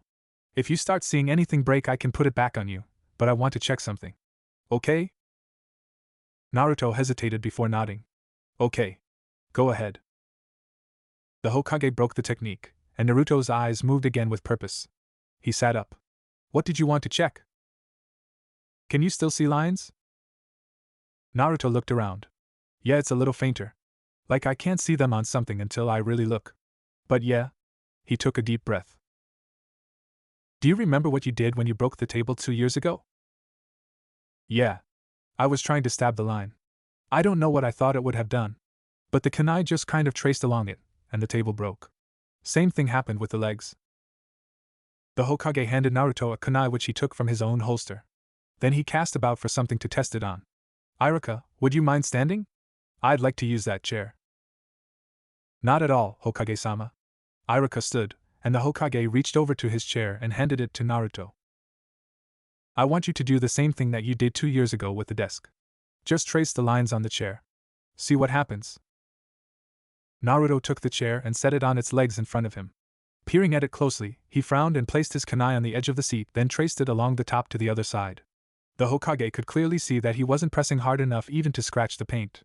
Then, without warning, as Naruto reached the other side of the seat and removed the knife, the chair split in 2 pieces along the line Naruto had traced. His eyes widened as the pieces fell over, no longer stable with only 2 legs apiece. He picked up the front half of the chair and tried again, this time tracing along the seat between the 2 legs. The piece broke again, and the half that Naruto wasn't holding fell to the ground. Looking fascinatedly down at the fragment, Naruto cut diagonally along the leg, and it, too, broke, showing a wide stripe of unpainted wood. Then he cut it again. Then again. The Hokage caught Naruto's hand before he could bisect the chair leg any further. I think that's enough. Naruto jerked suddenly, then relaxed, dropping the kunai. Sorry, Ojaizen. Can you put the darkness back now? It's a little bit weird. The Hokage nodded and repeated the genjutsu. Well, this is very interesting. Naruto, I think that the lines should go away soon, as your chakra builds up again and pushes out the foxes. We can just wait the rest of the night. You should sleep if you can. Naruto nodded and lay back on the bed. All right, Ojaizen. The Hokage looked at Iruka, and they exchanged a nod. It was some 5 hours later that Naruto woke up. He opened his eyes to find that the old man had cancelled the darkness genjutsu sometime during the night. Early morning light shone through the window, and Naruto jumped out of bed, suddenly energized. The room was empty when he woke, but as he got up he heard movement outside the door, and a moment later Iruka-sensei walked in. He grinned brightly as he saw Naruto. Hey Naruto. Sit there and close your eyes. He indicated a spot on the floor. Naruto sat, and closed his eyes as ordered. There was a sound as Iruka knelt on the floor in front of him, and he felt something pulling on his forehead, then a tension around his head. Iruka fiddled with something at the back of his head for a moment, then pulled away. You can open your eyes now. Naruto opened his eyes. Iruka, still grinning, sat before him.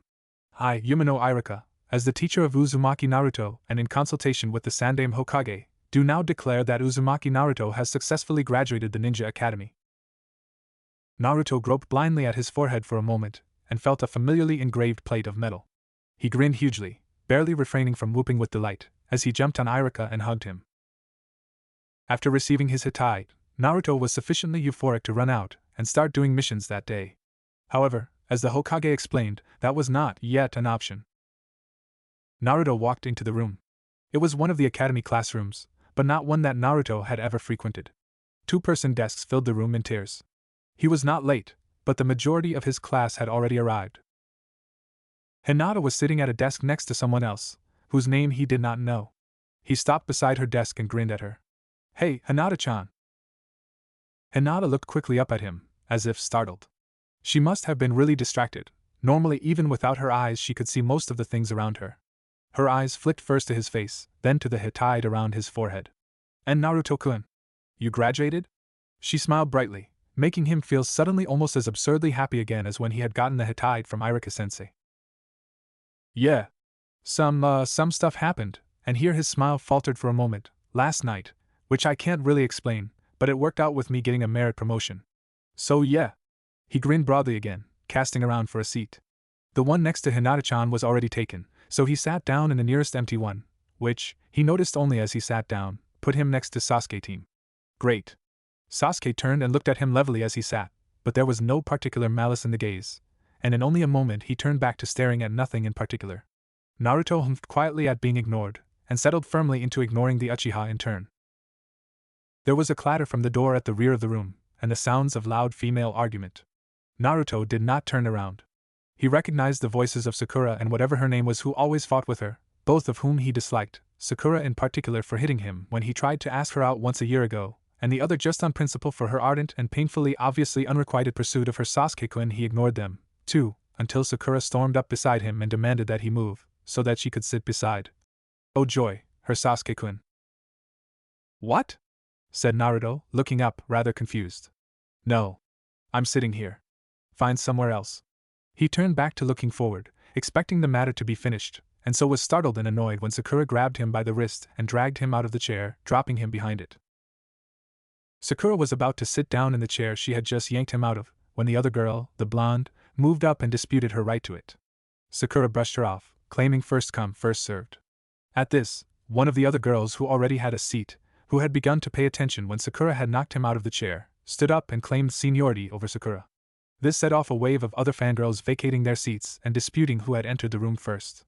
Many of them had, indeed, come in before Naruto, which set him to wondering why they hadn't just sat beside their precious Uchiha when the seat was empty.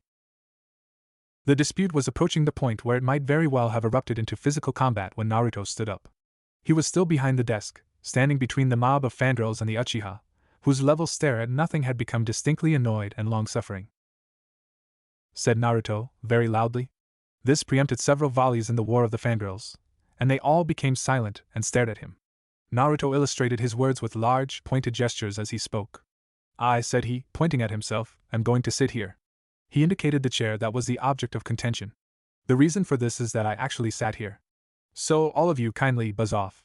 He sat down and pointedly stared ahead. The fangirls were, for a moment, shocked silent. Then Sakura growled in anger and again grabbed at Naruto's wrist to deprive him of the seat. She was just about to yank him off the chair again when he broke her grip, causing her to reel backwards for a moment before regaining her balance. Things might have gone badly for Naruto at that point, being at the focus of the ire of the fangirlish mob, if Iruka had not at that moment walked in the door. He saw almost a third of the class congregated around a single desk, and loudly cleared his throat. Excuse me, he shouted, his head seeming to grow by a factor of 3 or so. Naruto had never figured out if that was some sort of genjutsu or merely a psychological effect of being screamed at by Iruka. The group of girls turned towards him. Will this group of new ninja, now legally adults and considered capable of acting maturely in most situations, please sit down? Said Iruka. The fangirls dispersed, some grumbling quietly. Sakura made a pointed sniff and moved off to take one of the closest seats to Sasuke, which had actually been occupied by another of the fangirls. That girl disputed the seat for only a moment before finding a different one. Iruka smiled without a trace of his earlier menace. Thank you? He then launched into an explanation of the system of teams, most of which seemed designed to, having stoked the egos of the new genin with their shiny new Hitai, cut them back down to size for their participation in the world of real ninja. Naruto tuned most of it out. One could not read any of the village history that he had read in the Konoha archives without both the relatively lowly status of genin and the structure of their teams becoming obvious. The lecture ended with Iruka's preparation to list off the teams themselves. Naruto perked up and began to pay attention. No one he knew was on any of the first 6 teams called. Then, Team 7. Uzumaki Naruto, Harino Sakura, Uchiha Sasuke. Naruto groaned quietly to himself. The team and the annoying fangirl. Well, at least Sasuke team was an effective ninja. Hopefully no one would expect them to fight anything for a while. He had kind of hoped to be on a team with Hinata-chan, but he supposed that they could still get together and spar or something. Hinata-chan was hard, even though she wasn't nearly as strong as he was. When she turned on her eyes he just couldn't hit her unless he got a lucky shot. He couldn't think of a better way to get faster. And speaking of which, Team 8. Hyuga Hinata, Inuzuka Kiba, Aburame Shino. Naruto knew the Kiba kid for that dog which he always carried around on his head, and the Shino kid for, basically, being very tall and a little bit weird. He hoped they were good teammates for Hinata. Naruto sighed. The last team to be chosen had left with their sensei almost 15 minutes ago, leaving him, the team and the fangirl alone in the room. Naruto had become bored and started pacing 5 minutes ago, and Sakura had, much to the Uchiha's quietly expressed annoyance, taken the opportunity to steal the seat next to him. Sasuke sat in the same position that he had held, without change, for most of the class. He basically ignored Sakura's sitting next to him, and sneaking glances at him, and completely ignored Naruto's pacing and muttering. After a good hour of this, Naruto was quite thoroughly annoyed, as well as bored. Weren't the Jounin senseis supposed to be good role models? Why was he being so late? With a snort of annoyance, Naruto came to a decision. He hunted up a sheet of paper in the desk at the front of the room, then grabbed the canister of mostly spent chalk from the floor below the blackboard at the front and sat down at a desk. He removed a brush and ink, the basic sealing kit, from his pockets and began to sketch the same obsolete storage seal that he had used in the flower traps. When the seal was done, he dumped the canister of chalk onto it and sealed it inside with an application of chakra. Then he set the seal at the top of the doorframe, standing on a chair to do so, and attached it to both the frame and the door so that the door would tear it apart if it opened. The others had been watching this work, being the most interesting thing happening in the classroom. Sakura was taken aback by the sealing and did not comment, though she evidently wished to. Sasuke turned to look at the sealed paper stuck through the top of the doorframe. A Jounin isn't going to fall for that trick, Fuendo. Naruto grinned brightly. Well, you never know. Sakura decided at this point to step in. Idiot!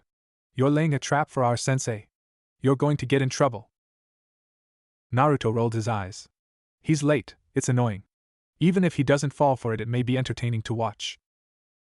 Sakura was about to continue the debate when they heard a footstep outside the door. All three genin quieted and turned to look. A hand in a blue, fingerless glove pushed the door open. The seal tore in two, and there was a minor explosion. Chalk dust filtered down from above, and there was a momentary rain of used-up chalk ends. A white-haired man walked into the room through the now dispersing cloud of chalk dust. Oddly enough, he didn't seem to get any of it on him. It would have been hard to tell if there was chalk in his hair, but one would assume that it would show up on his blue face mask. All three genin stared at him for a moment before he spoke. Well, I have to say that as a first impression, this leaves something to be desired. There was silence for a moment, and the Jounin spoke again. Meet on the roof of this building in 5 minutes. Then, without ceremony, he disappeared in a puff of smoke. The three genin sat on benches atop the academy building, while the white-haired, masked man leaned against the railing around the edge. The Jounin's face was unreadable, but he spoke in a mildly bored tone. So, why don't we introduce ourselves? Tell us your names, your hobbies, what you like and don't like, your goals. How about you, pink hair? Sakura bristled at the name. Shouldn't you introduce yourself first, sensei? The Jounin nodded. Okay. My name is Hatake Kakashi. I like some things, but there are things I dislike. I have some hobbies. My goals. He was quiet for a moment, then continued. Okay, pink hair, your turn. Sakura glared at him, but spoke anyway. My name is Haruno Sakura. I like. She blushed slightly and looked at Sasuke. I don't like loud-mouthed brats who can't keep quiet. This with a glare at Naruto. My hobbies. She blushed again and looked at Sasuke. Goals. I suppose I want a family someday. This with another glance at Sasuke. Kakashi nodded. Okay, your turn, rudimentary sealed traps. Naruto grinned at the reference. My name is Uzumaki Naruto. I like ramen, Iruka-sensei, Hokage Ojaizen, and the bit of the archive with the seals in it. I don't like. Here his enthusiasm flagged for a moment. Well, a lot of people are idiots. My hobbies are eating ramen and figuring out fun ways of using seals. My goal is to become Hokage. Kakashi raised one eyebrow, which was the only expression, Naruto thought, that anyone could actually read on his face, and nodded. Okay, staring at nothing. Go. Sasuke shifted, a flicker of annoyance crossing his face. My name is Uchiha Sasuke. I like, well, not many things. I dislike weakness, this with a glance at Sakura, who squeaked slightly, and tricks. This with a glance at Naruto, who glared at him. My hobby is training. My goal, my ambition is to revive my clan, and kill a certain person. At this, Naruto's glare turned to a mixture of interest and alarm. He stared at Sasuke for a moment, as if he would say something, but was cut off by Kakashi. Okay, well, at least you three aren't boring. So, we begin tomorrow, meeting at 5 a.m. at Training Ground 13. It's a training mission of sorts. Don't be late. And, he finished, standing up and turning around, don't eat breakfast. You'll just throw it up. Naruto showed up at the bridge leading to training ground number 13 at 5 precisely the next morning. This was quite a bit earlier than he was used to getting up. He had had to sleep early to make sure he wasn't tired for it. Sakura was already there, standing on the bridge, and after only a few minutes Sasuke team showed up as well. Then, of course, Kakashi didn't show up. They had waited for almost an hour before Naruto lost patience. "Don't be late. Don't be late," he says. "What's he doing telling us not to be late?" Naruto growled, pacing back and forth on the bridge. "We weren't late. He's late. Why is he late?" Sakura was also annoyed, though she managed to refrain from fidgeting. "If he doesn't show up, then I won't get the chance to prove how strong I am to Sasuke-kun," she muttered, almost to herself. Sasuke's comment about weakness the day before had nettled her. Naruto lost what remained of his patience after another hour. The sun had risen some time ago. Sakura sat still with a growing look of annoyance on her face, while Sasuke team just stood, apparently not noticing the passage of time. Naruto got out his sealing brush and ink and started drawing on the wood of the bridge. "Rudimentary seal traps, I'll show him rudimentary seal traps," he muttered angrily as he worked. Behind him, and unnoticed, Sasuke turned to look at him, staring rather intently at the matrix of seals that he was constructing. Naruto finished the seal, which looked like another storage seal, then pulled a flash bomb from the pocket where he kept random ninja tools. A tiny seal, just a single symbol, went on the flash bomb, and Naruto pushed it into the storage seal with a flash of chakra. Then he took up a position further down the bridge, across from Sasuke, and drew another seal on the rail near his hand. He looked up for a moment. "Sasuke, Sakura, when I set this off you might want to close your eyes. I'm going to do it as soon as I see Kakashi-sensei stepping onto the bridge." Sasuke looked at him with more interest than Naruto had ever seen him show. "What does it do?" Naruto grinned. "It's a self-triggering storage seal. The basis for a lot of trap seals. You can launch something out of it like an explosive tag or a flash bomb and it'll set it off for you. But Hokage Ojaizen won't let me do trap seals yet," this with an ear pout, "so I have to set it off myself." Sasuke looked at him more intently for a moment, then shook his head. "Fuendobe." Naruto rolled his eyes and stood, fidgeting, next to the trigger seal on the rail. He managed to stand ready to trigger the trap for 2 more hours, probably a record for Naruto standing still. Eventually, however, he also became bored and sat. It was half an hour more after that when Kakashi, oblivious to Naruto's careful work in preparing a trap for him, appeared on the wrong side of the bridge, with a bright "good morning." "You're late," yelled Sakura and Naruto, almost in unison. The 3 genin moved off the bridge to stand in front of Kakashi. Kakashi made precisely no apology for his tardiness, but held up a pair of bells on a string. "All right. So, the first thing I should tell you is that this is, actually, the final test to become genin. If you fail this, you go back to the academy. Okay?" This was met with disbelief from Sakura. "So what was the point of that final exam?" she grumbled. "Ah, that selects the students who are capable of becoming genin. This selects the student who will become genin. So here's the test. You are going to try and attack me. What you are trying to do is take these bells," he shook the 2 bells back and forth, and they jingled cheerily, "from here." He tied the string to his belt.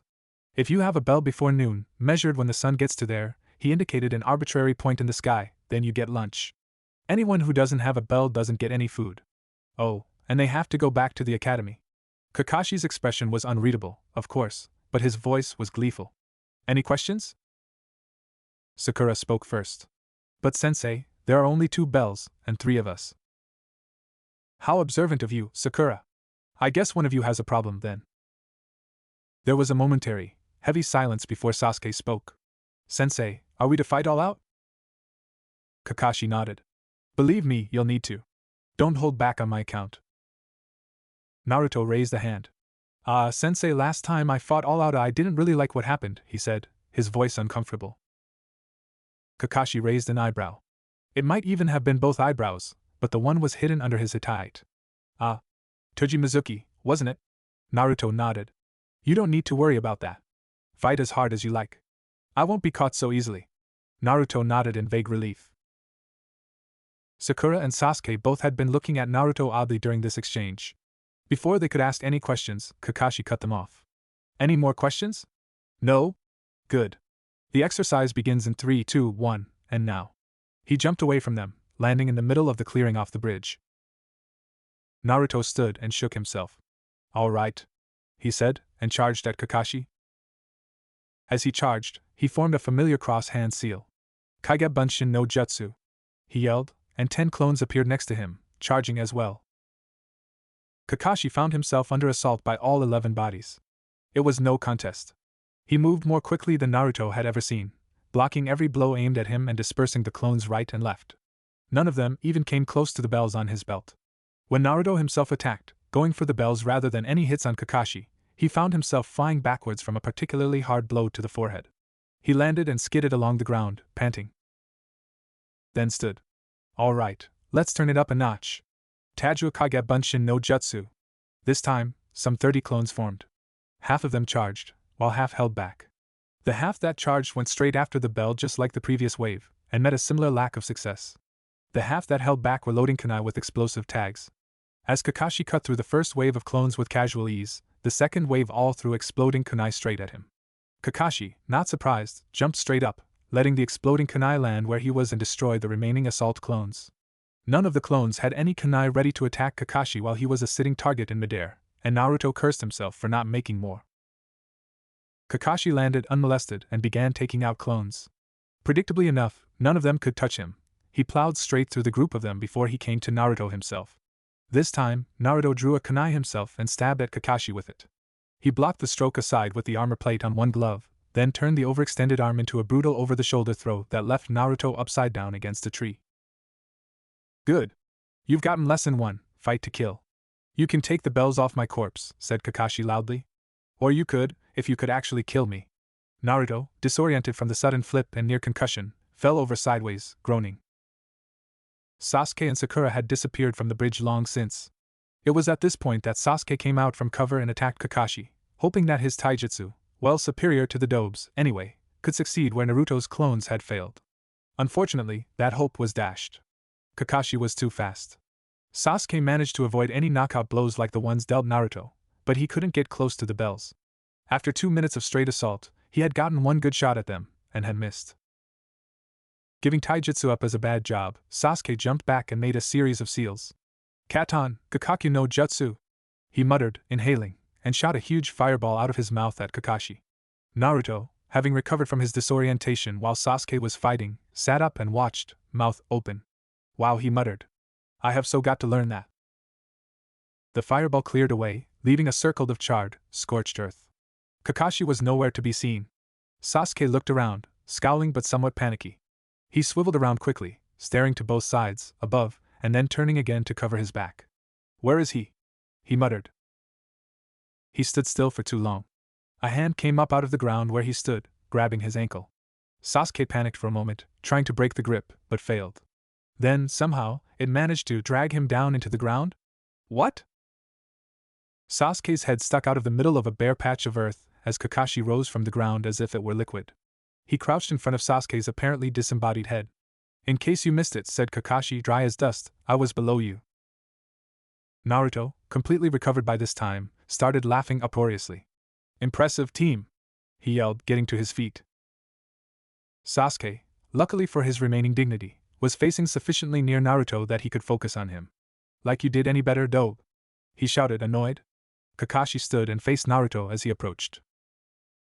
Sorry, Sasuke team, said Naruto, getting over his laughter. It was impressive. It's just also really funny. Sasuke scowled at him. Naruto stood straighter and grinned. Now I'll show you how it's done. Tajuakage Bunshin no Jutsu. With a much greater puff of smoke, clones of Naruto surrounded Kakashi and Sasuke's head to 3 ranks deep. Each clone began preparing an explosive tag on a kunai. Kakashi, knowing what was about to happen, jumped over the group of Narutos to land outside the ring, leaving Sasuke out of the line of fire. Unfortunately, this left him close to several clones, who immediately threw glowing kunai at him. He jumped again, as quickly as he could, and dodged the first volley. Then the second rank of clones threw at him. 100 kunai converged on him, each glowing with the light of an explosive tag, just as the first volley exploded below him. Kakashi quickly made a single seal. When the smoke of the second explosion cleared, a badly charred chunk of log fell to the ground. Clones fanned out, looking for Kakashi. Several approached the bridge over which one arrived at the training ground from the rest of Konoha. Naruto still stood in the ring, approximately where he had been. Kakashi appeared over the bridge, dropping down out of a tree. 2 bells still dangled from his belt where they had been. He walked slowly towards the bridge, as if daring the clones near its other end to attack. A clone shouted, and soon most of the original big mob of them was gathering around the end of the bridge. The original Naruto pushed through the mob to the head of it. "Hey, Kakashi-sensei. Had enough yet?" Kakashi laughed dryly. "Are you going to stand there talking, or are you going to take a bell?" Naruto was on the bridge by now. He glanced around, looking for anything he could use to his advantage, then saw it. He had to stall some more. "Hey, why aren't you attacking? You're only outnumbered 50-1. Kakashi rolled his one visible eye. You can only taunt someone without sounding ridiculous if you have even the slightest chance of beating them. With that, he charged. Naruto moved forwards and to the side, several of his clones moving up to fill the gap. Just as Kakashi reached the bridge, Naruto slapped the rail in a burst of chakra and shouted, "Go!" The seal trap Naruto had laid that morning, forgotten when Kakashi had apparently bypassed it, set off. The specialized storage seal spat a single flash bomb up to eye level, where it detonated. Kakashi's one eye widened barely as he saw it, then it went off. A wave of clones rushed forwards to attack. They crossed the bridge in seconds, then milled around on the other side. Kakashi was nowhere to be seen. A clone at the rear of the group yelled a warning. Only a few of the clones managed to turn in time to see Kakashi finishing a group of seals, then slamming one hand into the ground. The earth leapt up in a wave to his command, and that wave swept towards the bridge and the mob of clones. As it hit them, they either dissipated immediately or were thrown into the air to dissipate on landing. The wave stopped as it hit the river. Only the few clones on the bridge itself survived. Kakashi hit them just as hard as he had before. None of the clones survived, or even got near him. Naruto himself was the target of another long throw, back away from the bridge towards Sasuke. He landed, skidded, fell. Kakashi walked up to him. "Wow. You almost made me work there. Okay, enough of you. Let's see if Sakura can get a bell. Maybe she's worth making genin." He disappeared in a sudden cloud of smoke. Naruto stood up, slowly. His body hurt all over. Being repeatedly slammed around by a jounin could, apparently, be considered harmful. He glanced around, checking to see if Kakashi was still around and planning to throw him through pieces of the landscape again, but saw nothing, until he froze, almost panicking, at the sight of countless thin lines on everything in sight. Crap. Crap, crap, crap. It's happening again, damn it. He hyperventilated for a moment, then made a valiant effort to calm down. This is not the time to panic. My promotion is riding on this. He looked around, forcing himself to keep calm at the sight of more of the lines. Hokage Ojizen said that they were related to the fox's chakra, and I just made like 300 clones and got beat up by Kakashi-sensei. That must be it. Just ignore them, that's the ticket. He looked around again, this time forcing himself to ignore the lines and concentrate on what he saw. Still no Kakashi. Sasuke's head stuck out of the ground, facing away from him. It must have driven the boy mad to hear what had been going on behind him without being able to see it. Naruto brooded about the test for a moment. This is annoying. They can't possibly actually make being able to beat a jounin a condition of becoming genin, that'd just be dumb. He couldn't beat Kakashi at all. Hell, Kakashi hadn't even pulled out any high-level techniques until Naruto got the drop on him with a flash bomb in the presence of an army of his clones. Sasuke couldn't beat Kakashi either, and while Sasuke couldn't pull Naruto's one-man army trick, he certainly had more techniques. Naruto wouldn't be surprised if Sasuke could beat him even with all his clones, if he had anything else like that fireball. I can't beat him. Sasuke can't beat him. There's no way in hell Sakura could beat him. What's his game? It couldn't just be an impossible test. There was no way they'd let jounin senseis pull that on their prospective teams. Suddenly an idea came to Naruto, without any real logic behind it. He decided to run with it. Jogging around Sasuke's head, Naruto made the cross-hand sign. 4 clones materialized behind him. Hey Sasuke team. Hey Dobe. I assume from Kakashi's monologue that you didn't get it that time either? Yeah. I've come to a bit of a realization. What's that? It's impossible. What? Look at it. I couldn't beat him. You couldn't beat him. I surprised him with that seal trap I set this morning, and all I got out of it was some really huge class earth jutsu and getting thrown across the field again. HN. Why? I don't know. But I figure I'll get you out of there, just on general principles of frustrating Kakashi-sensei's intent. Naruto and his clones dispersed around Sasuke, digging with kunai. The process was annoying and the tools not ideal. Several of the clones' kunai dispelled on hitting a rock or something, making it go more slowly. Relatively soon, however, they got Sasuke's arms free, and he then cooperated in freeing his legs. Naruto dispelled the rest of his clones with a bit of relief as their chakra poured back into his system. Usually he didn't get tired, but this was a little taxing even for him.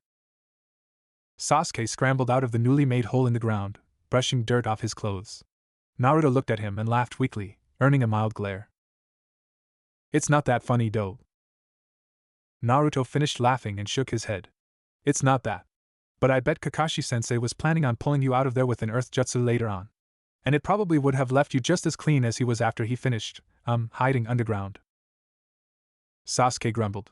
Thrice cursed over clever teachers, he looked up. "Did you have a plan other than going back to what we were doing?"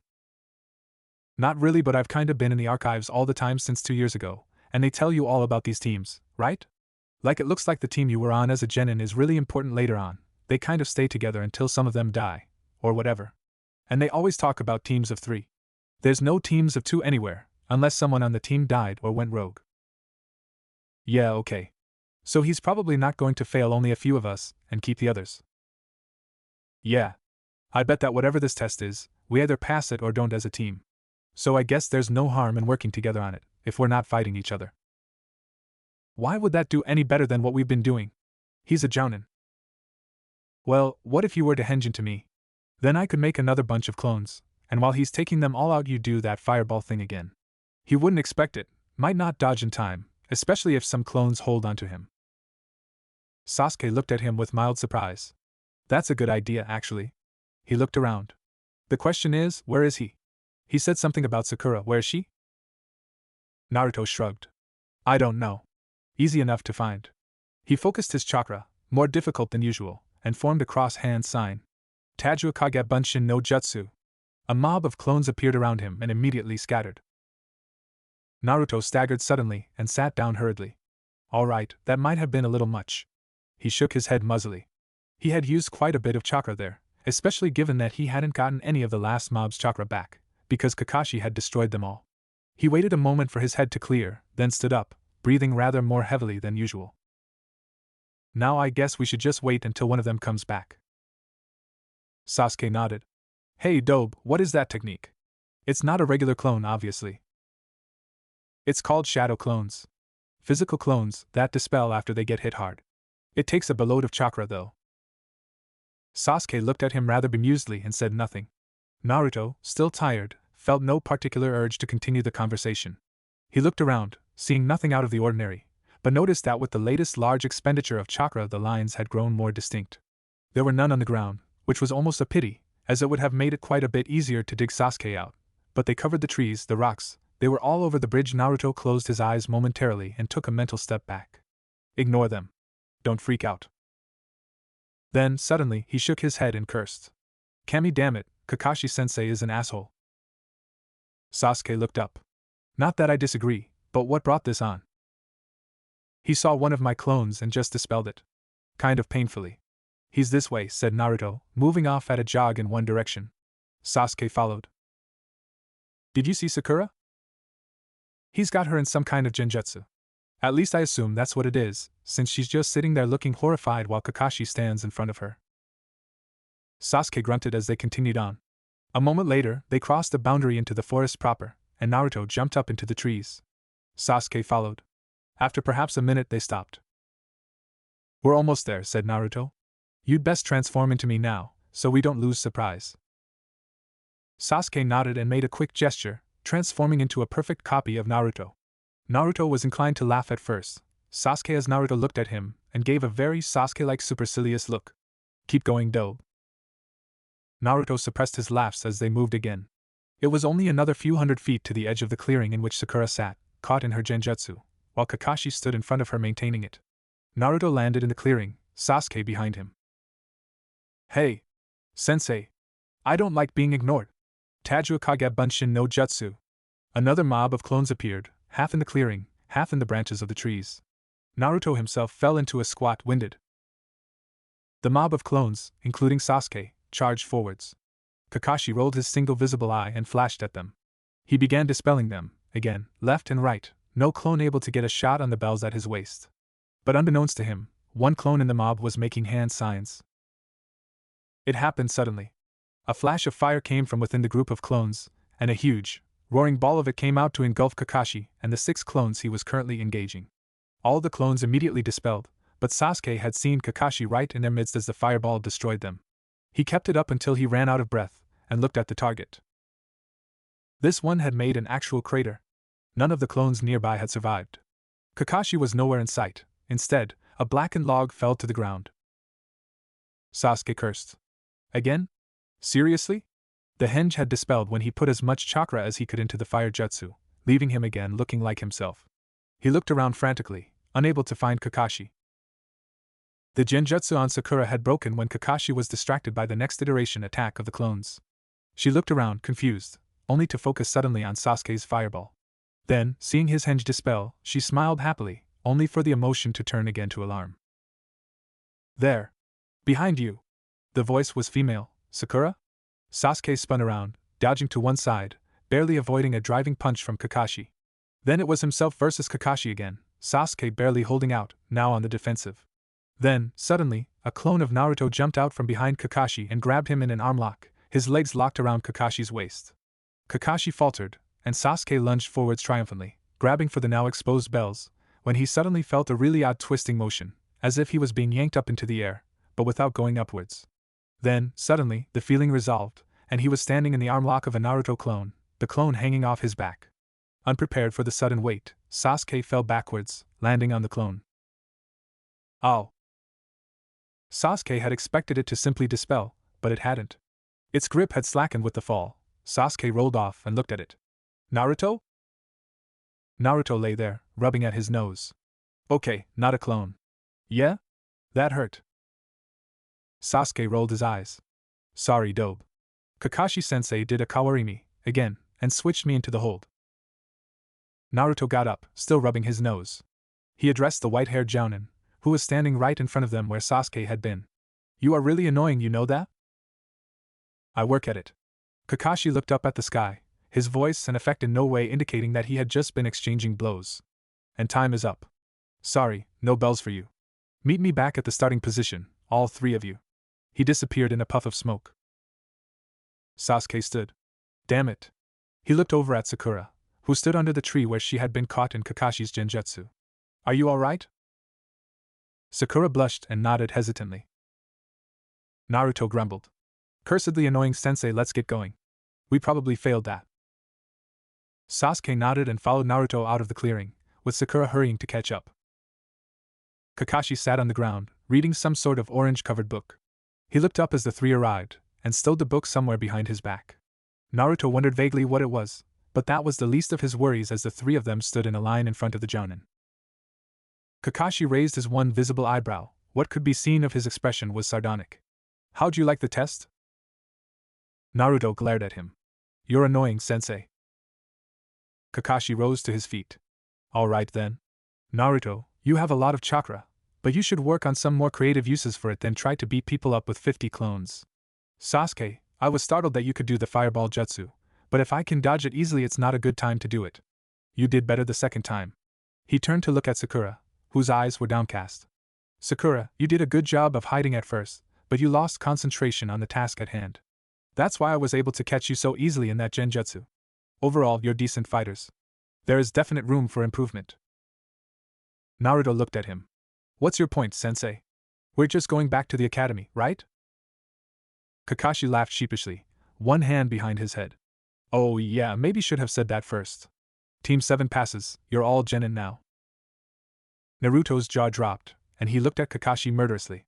What? Then what was all that crap with the bells for? Kakashi's visible eye wrinkled in what might have been a smile under the mask. The test was whether, even in a situation that seemed to require you to compete against each other, you could still work together. Naruto, Sasuke, you did well with that. You managed to surprise me with that fireball, Sasuke. Sakura, you warned your teammate about a threat to him, even though it might have led to him getting a bell instead of you. His face and effect became deadly serious. Sometimes the rules, or the mission, seem to conflict with your teammates. Your comrades. This is the question, what do you do when you are forced to fight your comrades, or abandon them? And this is the answer, those who abandon the mission, or break the rules, are considered to be worthless. Trash. But those who abandon or betray their comrades are worse than trash. That is the lesson of this test. Naruto looked pensive for a moment, then nodded. Then, as the words sank in, a broad grin grew on his face. Hey, we graduated. Yes. Sasuke acknowledged the news with only a subtle grin, but it was a visible show of emotion that was not annoyance, which might as well have been a record. Sakura, of course, was looking at Sasuke, but she seemed happy as well. Kakashi made the eye gesture that might have indicated a grin under his mask. Team 7 will begin missions tomorrow. See you then. As Naruto walked proudly back to the village, he almost managed to ignore the fact that there were still black lines on everything he saw. Naruto burst into the mission room at the Hokage Tower, pushing close behind Kakashi. The old man sat there, in the middle of the table, Iruka-sensei beside him, both flanked by a few people Naruto didn't know. Sasuke team and Sakura followed behind him, with somewhat more dignity, but both were still visibly excited about their first mission. They lined up in a rank facing the table, Kakashi at one end. Hokage-sama, Team 7 ready for duty. The Hokage smiled slightly and picked up a sheet of paper from the tabletop in front of him. It was all Naruto could do to avoid loudly proclaiming his enthusiasm and anticipation. In pursuit of some remnant of dignity, he confined his excited ranting to his own thoughts. Oh boy, oh boy, oh boy. What do we get to do today? Will we get to fight someone? Wow. He almost missed the Hokage's reading off the sheet. Available missions for Team 7. Moving of heavy objects in warehouses of Tsukuda. General services, including garden chores, babysitting, and grocery shopping, provided to the Shizuka family. Retrieval of the cat Tora belonging to the wife of the fire daimyo. Is there a preference? Naruto's face fell, and his fidgety demeanor shifted instantly to a crestfallen one. He opened his mouth to protest, but Sasuke, standing beside him, poked him in the ribs and preempted it. Sasuke's expression had also shifted, though less dramatically, from the almost grin he had previously worn to his usual annoyed flat effect. Kakashi, the Hokage, Iruka, and the only other person at the mission table wearing a hetai were all watching the three genin with identical expressions of dark amusement. Kakashi selected one of the mission slips from the table. The cat, I believe? That should prove a challenge. The three dismayed genin turned and followed him out of the room. Team 7 walked back into the mission room, Naruto carrying a disgruntled and beribboned cat. All three of the genin had scratch marks on their arms and faces. Kakashi, of course, was untouched. Team 7, reporting mission complete, said Kakashi, stowing the little orange book behind his back. A woman who could only be described as precisely the sort of person who would attach ribbons to a perfectly healthy cat, then repeatedly hire ninjas to recover it when it ran away, was standing by the mission table. She rushed forward and grabbed the cat from Naruto. Oh, my sweet little Tora! Mommy was so worried about you. How could you worry Mommy so? She said in an indescribably annoying, squeaky voice, hugging the cat tightly against her chest. The cat made a resigned meowing noise, fighting weakly for room to breathe. The genin, as if by previous accord, looked pointedly away. After several more such pointless eruptions, the woman paid the clerk who sat next to the Hokage at the table, and walked out with her cruelly imprisoned cat. The genin looked at Kakashi, who rubbed the back of his head and grinned. It's up to the Jounin sensei what we do in terms of missions, so, do any of you want to do another mission today? The three genin were unanimous in their immediate negative responses. Alright then. You're off on your own recognizance today. Meet again here tomorrow for missions. He disappeared in a cloud of smoke, apparently taking on your own recognizance seriously. Sasuke stared at the place where he had been for a moment, then shrugged and walked out. Naruto and Sakura followed. Sakura peeled off to destinations of her own once they left the building. Naruto was about to do the same, but Sasuke beckoned him along with him. Naruto, not actually having anything else to do, followed. Sasuke was silent until they reached one of the training grounds, one nearer and then the large one where they had had their bell test, but still only little frequented. Then he turned to face Naruto. Both of them began speaking at once, then broke off. Naruto gestured for Sasuke to speak first. When you told Kakashi about how last time you fought all out you didn't like what happened, what were you talking about? Naruto sighed, glancing around. Wow, it couldn't be a nice simple question, he said. Then looked up at the sky. I'm not sure how much of it I can actually tell you, some of it might be village secrets. Leaving out anything specific, I was attacked by a traitor to the village. He had reason to believe from his previous experience that I was a worthless fighter. He came at me with intent to kill. I did the shadow clone jutsu and hit him with about 100 exploding tags. Same as I did against Kakashi, except this guy didn't kawari me out of it, he just got really badly mangled. It was kind of ugly. Sasuke raised an eyebrow. A traitor? What was he ranked? Chunin rank. He underestimated me. I probably couldn't have gotten him that badly if he'd been cautious from the start. I got lucky. Sasuke nodded. Naruto waited a moment before asking his own question. So, when you introduced yourself, that you were going to kill a certain person, and it was in connection with your clan, did you mean who I thought you meant? Sasuke's face went bleak. I meant my older brother, yes. I see you've heard of him? Naruto nodded in return. Yeah. He paused for a long second. That's some ambition you've got there, team.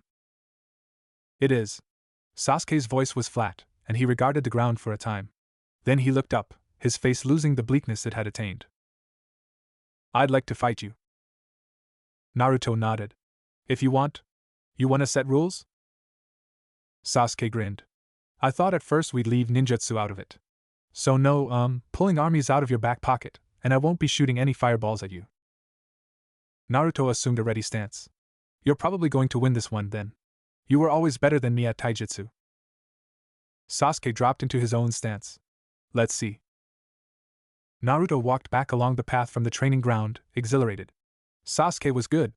Their early taijutsu matches had gone all his way, and while if he was allowed clones he could usually pull him down by force of numbers, it wasn't really a fair match. Either of them could use their potentially deadly techniques, fireballs or explosive tags. The training ground Sasuke had chosen was quite a ways out from the village. Sasuke had gone off after their match to do something insufficiently specified, but whatever it was took him away from the village proper. That left Naruto walking back along the line of training fields on his own, the sun setting behind him, bathing the scene in a ruddy light, and casting long shadows ahead of everything he saw. He saw a figure on the road ahead of him, moving more slowly than he, and as he approached he saw that it was familiar. He broke into a run. Hey, Hinata-chan, he said, coming up beside her and slowing down to her pace. She looked at him and smiled, blushing slightly, though it was difficult to see with her face in shadow. Hello, Naruto-kun. So, Hinata-chan, are you doing missions now? What's your team like? Who's your sensei? The questions came quickly, Naruto almost cutting himself off in his haste. She almost giggled at his distractible enthusiasm. We started missions yesterday. My team seems pleasant enough. Our sensei is someone named Kurinai. She's a genjutsu specialist. Naruto grinned. Cool. Hey, Hinata-chan, I was wondering if you'd like to get together tomorrow or something and work out a bit. Because I need to get faster at taijutsu, and you're the fastest person I've ever fought. And he paused, for some reason reluctant to finish, because it's fun to spend time with you. Instead, he just cut himself off. So yeah. Hinata ducked her head and blushed brighter. I guess I could do that. Naruto grinned. Thanks. How are your missions going? Hinata smiled. Well enough, I suppose it's just little jobs, like moving things around or doing chores for people. Not difficult. Naruto made a mock pout. Yeah, we had to catch this cat who's kind of nasty, and we have to avoid hurting it at all, so it just scratched the heck out of us. He glanced down at his arm, where there had been a moderately nasty claw wound, but it was gone. Huh. Anyway, we did this teamwork exercise with Kakashi yesterday, so didn't do a mission then. And I just fought Sasuke. He's, like, really good, even better than I thought seeing him in the academy. He kind of beat me up. A look of concern crossed Hinata's face, and she opened her mouth as if to speak, then closed it. Naruto did not notice. That's one reason why I wanted to spar with you, because you're the only person I've ever seen who's faster than he is. Naruto grinned at her. Hinata ducked down, hunching her shoulders. I hope I can help you, and Naruto-kun, she said. Naruto looked at her, hearing her sudden hesitation. Oh, it'll help a lot, Hinata-chan. I could never hit you in the academy, so I figure if I get fast enough to actually land a punch on you I'll be able to beat Sasuke team easy.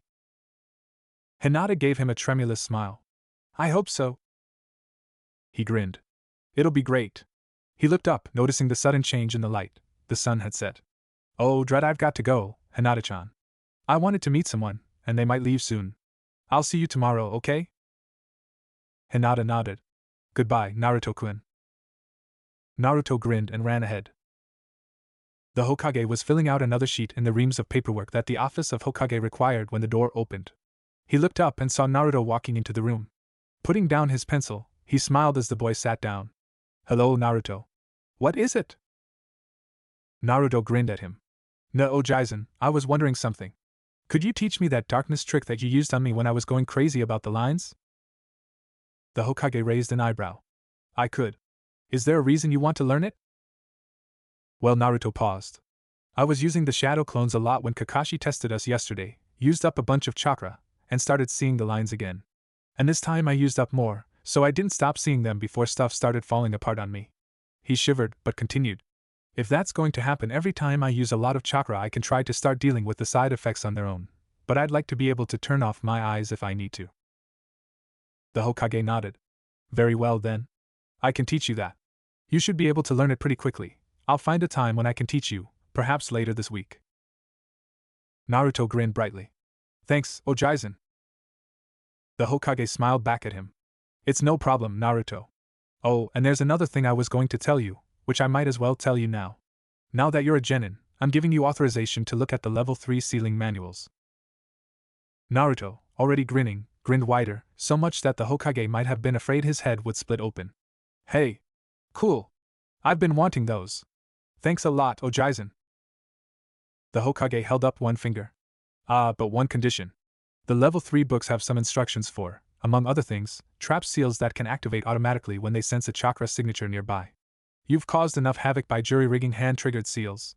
Before I let you look at the level 3 books, I want your promise that you won't use seals for any more pranks. That includes clever little traps for your sensei. All right? Naruto pouted. Oja-san, that makes it no fun. The Hokage suppressed a smile. Fun or no fun, that's the condition. There are laws against attacking people, Naruto, and using Fuinjutsu in a trap looks a whole lot more like an attack than a harmless prank.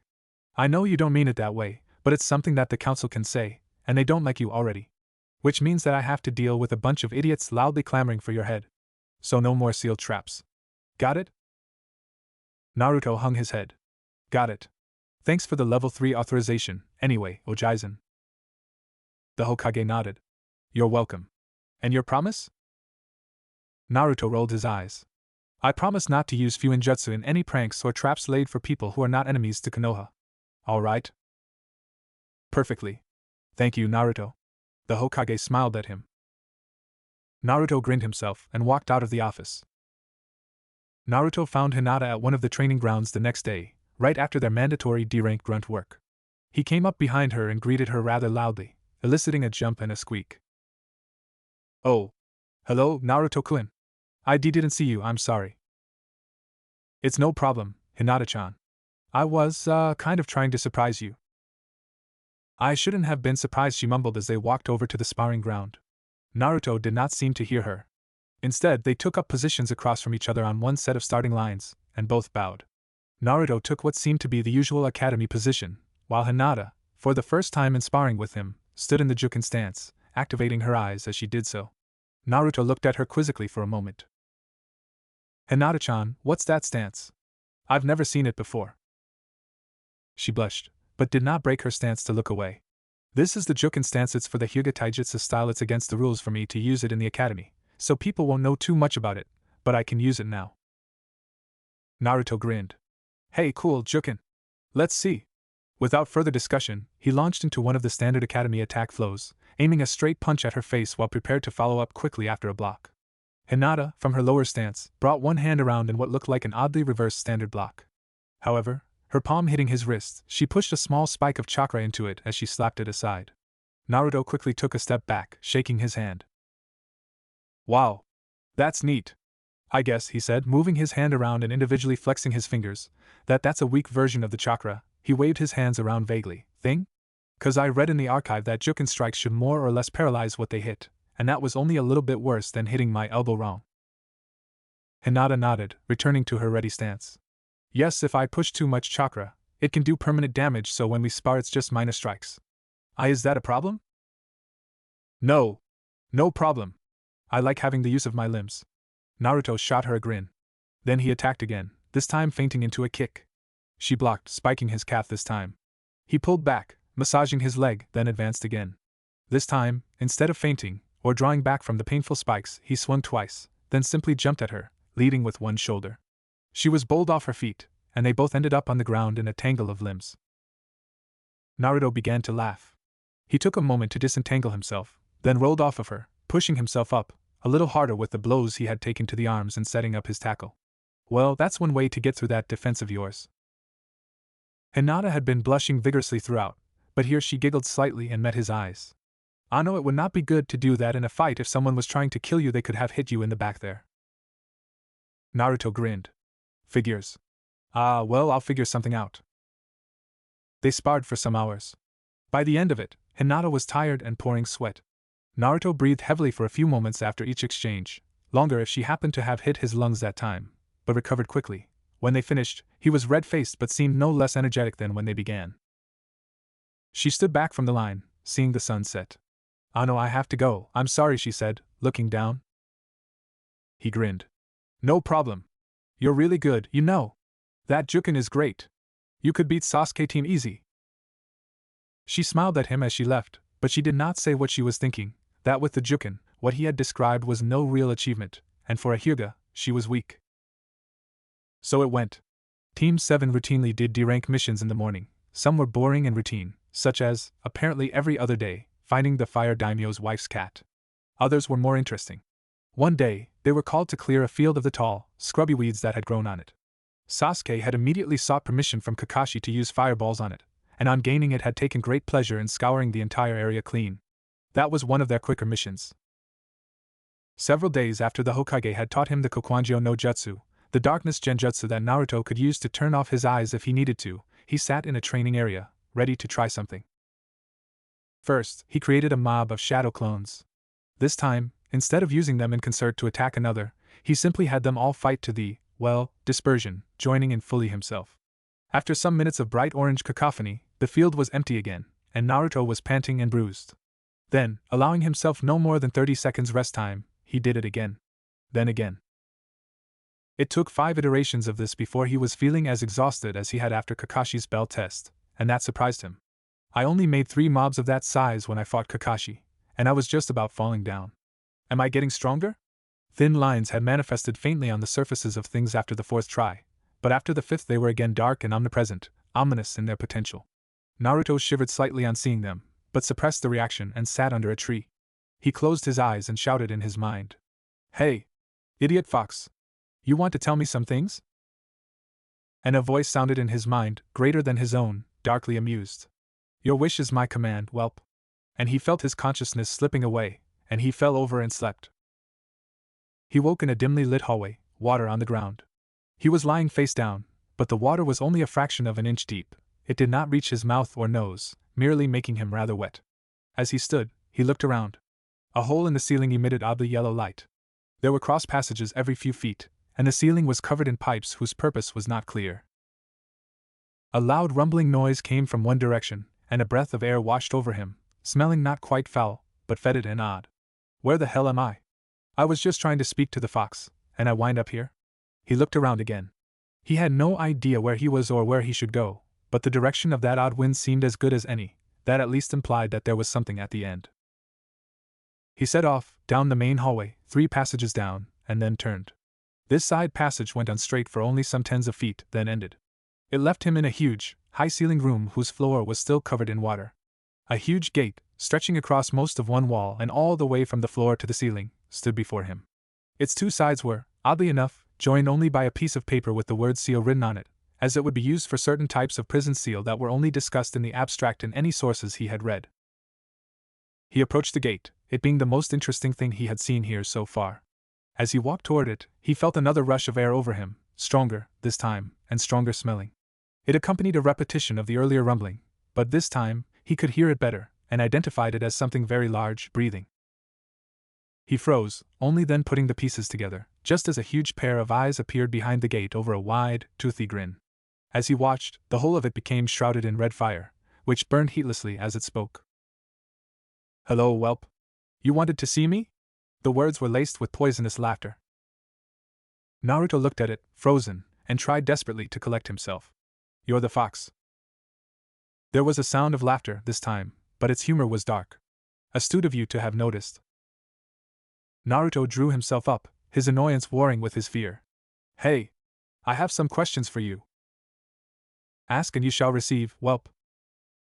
Naruto stuttered, suddenly off balance, then spoke again. What's with all these lines? Have I not already given you this answer? The lines are death. If you cut a thing along its lines, it will be cut.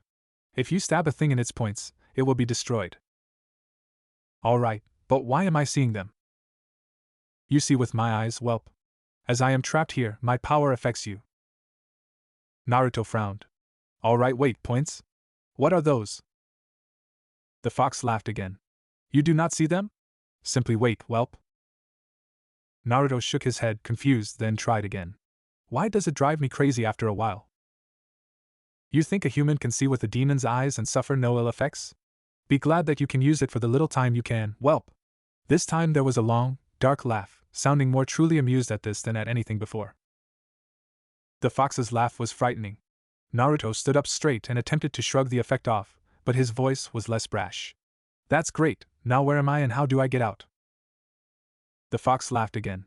Oh, I will send you away, whelp. But hear this. You will require power or else you will die.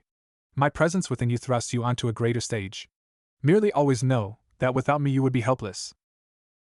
And again consciousness slipped away, and again he slept. Sakura debated with herself whether to proceed. She had decided to approach Kakashi after their mission that day, but now she was less sure of herself. For one thing, he had simply gone to an empty training ground after their mission and sat, reading a book with a bright orange cover. While this was convenient for her, it was most certainly not part of his daily routine. Had he anticipated her request that day? If so, it was accommodating of him to act so obligingly, but a little bit creepy that he could read her so well. She eventually realized that to avoid it would be futile. He had to be aware of her presence, simply standing lamely in the street near the training ground. If she left, he would simply know that she didn't have the courage to approach him, and how pathetic was that? Sasuke-kun. Need to get stronger. Just think about that. With that, she stepped onto the training ground and walked toward him. He looked up at her when she approached, and stowed the book behind his back. How was he storing all that? Whenever he got anything out, he just pulled it from behind him, as if someone was obligingly hiding in his kunai pouch and handing him things. Weird. Kakashi-sensei? Yes, Sakura? Sensei, I was wondering what can you show me to make me stronger? Well, that depends. What are you good at? If I recall correctly, your scores weak taijutsu, moderate chakra capacity, good chakra control. Is that right? She nodded hesitantly. Well, if you're good at chakra control, the things that immediately present themselves are genjutsu and medical training. Medic training usually waits until you're at Chunin, but genjutsu I can show you some genjutsu. Also, if you increase your capacity some, you can do some interesting things with standard jutsu. That'll just be training. She nodded again, somewhat more confidently. Genjutsu then? He stood up. Let's begin. Naruto stood across from Sasuke at the training ground, a now familiar position. His afternoons after missions were basically evenly split between sparring with Sasuke and sparring with Hinata. The latter had made him significantly faster, requiring that he fully dodge blows due to the impossibility of conventionally blocking a juken strike, while the former had, well, increased his tolerance for sarcasm. This was the third fight of the day. The first two had been plain taijutsu, and as usual, Sasuke had won both, though that was getting to take longer and longer. Now Naruto grinned, because he was able now to use shadow clones. He formed a crossed hand seal and focused his chakra, this time eschewing the voice repetition of the technique. A dozen clones formed around him, including him in the mob. They all charged in unison with a yell. Sasuke held his ground. He was used to this by now. The first clone reached him, and he dispelled it with a single punch. The second, likewise, though this one got in a blow to his shoulder first. The third one was Naruto himself. He took a punch to the face, which hurt, and Sasuke turned away, thinking he was a clone who would dispel. This proved a mistake. Naruto jumped on him from behind, grabbing him in a full Nelson like he had Kakashi during the bell test. Sasuke, unfortunately, was not so adept with his Kawarimi as Kakashi was, and Naruto's grip prevented him from using hand seals. Sasuke took 3 blows to the face before he could dispel the attacking clone with a kick. Then he jumped up and backwards, landing hard on his back, or rather on Naruto. Naruto yelped, his grip broken, and Sasuke scrambled up to deal with the rest of the clones. They were charging as Sasuke finished his hand seals. They were all but one caught in his fireball, a weakened version that would dispel clones but not severely injure Naruto himself. The remaining clone, who had been a few steps behind the others, charged through the smoke of their demise and jumped at Sasuke, yelling. Sasuke, who had paused for a moment to breathe after the chakra-intensive fireball technique, caught the first kick and threw an uncharacteristically sloppy counterpunch. The clone ducked under it and slammed a fist into the Uchiha's stomach.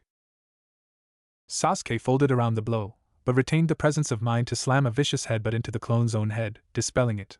He straightened up slowly, one arm across his solar plexus, and saw Naruto, now standing, jump up. He looked up, tracking Naruto's motion, and caught the first downward kick on his other, upraised arm. Naruto, moving as if in slow motion, pulled his legs up as the support of Sasuke's arm failed, and, as he fell, brought one knee up into the other genin's face.